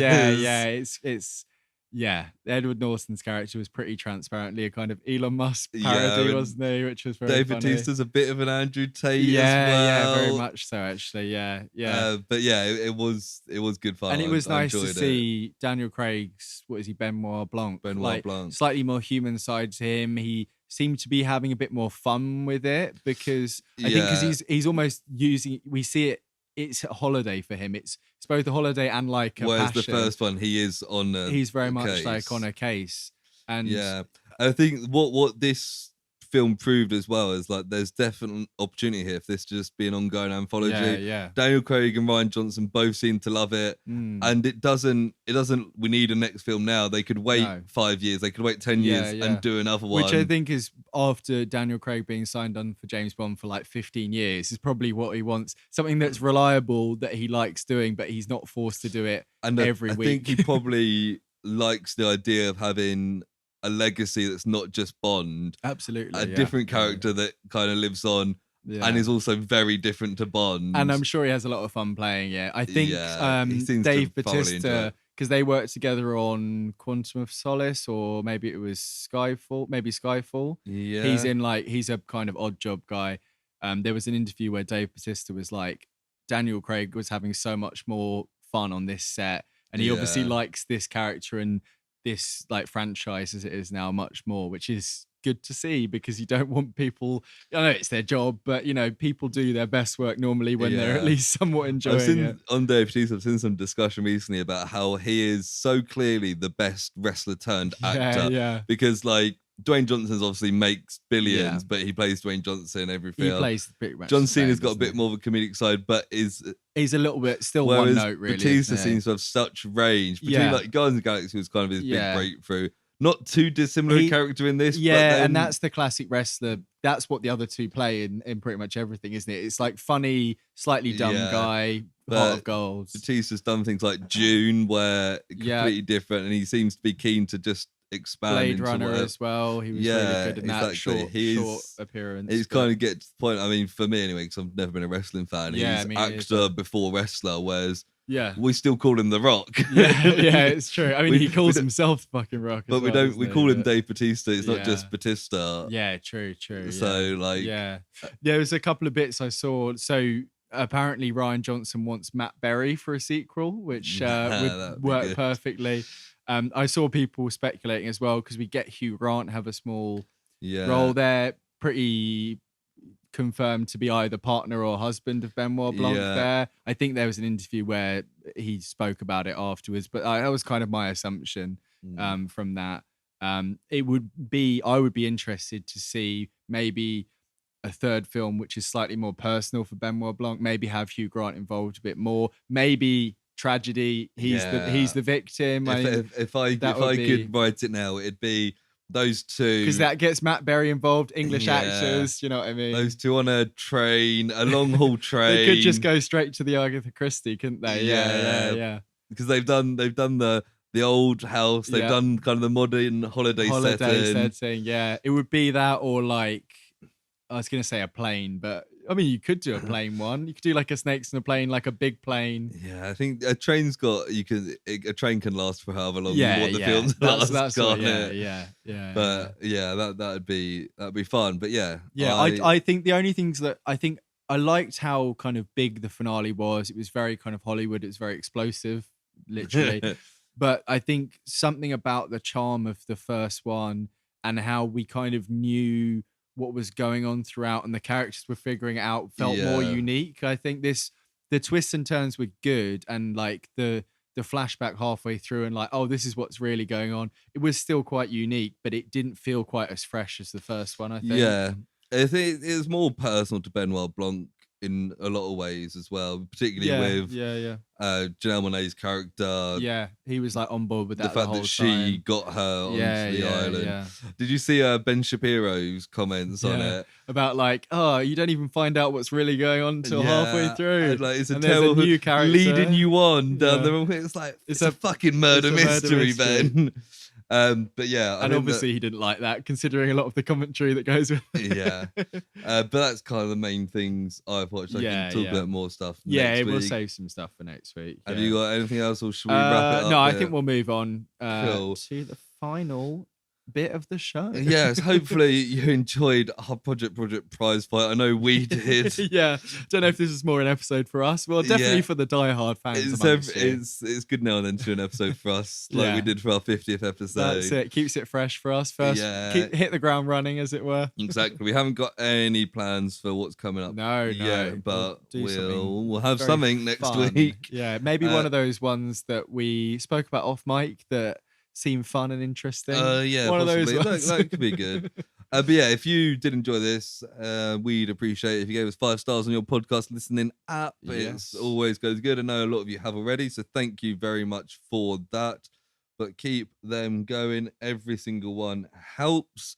If you disagree with some of our fights, that you're guaranteed to, because there's no way everybody would agree with ours. I'm not even sure I agree with half the ones we included on, even though I said them. You can contact us with your strong arguments, can't you, Sam? Yes. So if you need to reach us via email, you can get us at theprojectpod@gmail.com. If you want to find any of our social medias or listen to any of our other episodes, or a lot of other episodes, you can find the link tree in the episode description. And if you want to recommend if you want to, like Lewis said, disagree with some of our matchups, maybe you are one of the people on the internet who believes that Batman should win every single fight that he's in, whether he's Terry McGinnis or Bruce Wayne. I was going to say Gotham Man. I don't know where my Gotham Man. It's almost. This is a long episode. The longest ever. If you think that episode. Gotham Man should have won, then please do let us know. If you've got any suggestions for lovely properties that we can delve straight into in the new year, that would be fantastic. Not next new year, this new year we're currently in. We are in 2023 now. It's not the new year anymore. It's just the year. I can't believe it. It's just the year. And yeah, of course, as always, if you want to recommend this episode or any previous episodes to friends, families, enemies, lovers, pets, cats, dogs, whatever, please do. It really does help. My boss listened to half an hour of an episode over Christmas, apparently. Half an hour? Yeah. Oh, God. Was it a short episode? I don't know, but also I'm not sure if I want my boss listening to full episodes. Well, you got to say it at the end like this. Yes, why do I bring it up now? But no, I didn't say anything negative, so... Didn't say anything positive either. No, I think he did comment on the fact that we clearly have fun with it, which we do because we wouldn't have come back again for the 73rd episode if not. 73rd episode. God, we're 3/4 of the way to 100. Yes, we are. We'll be at 100 in no time. Yeah. But anyway, thank you for listening. I will hear you next week, and I'll see you next time. Bye. Bye. The Devilman! The Devilman wins!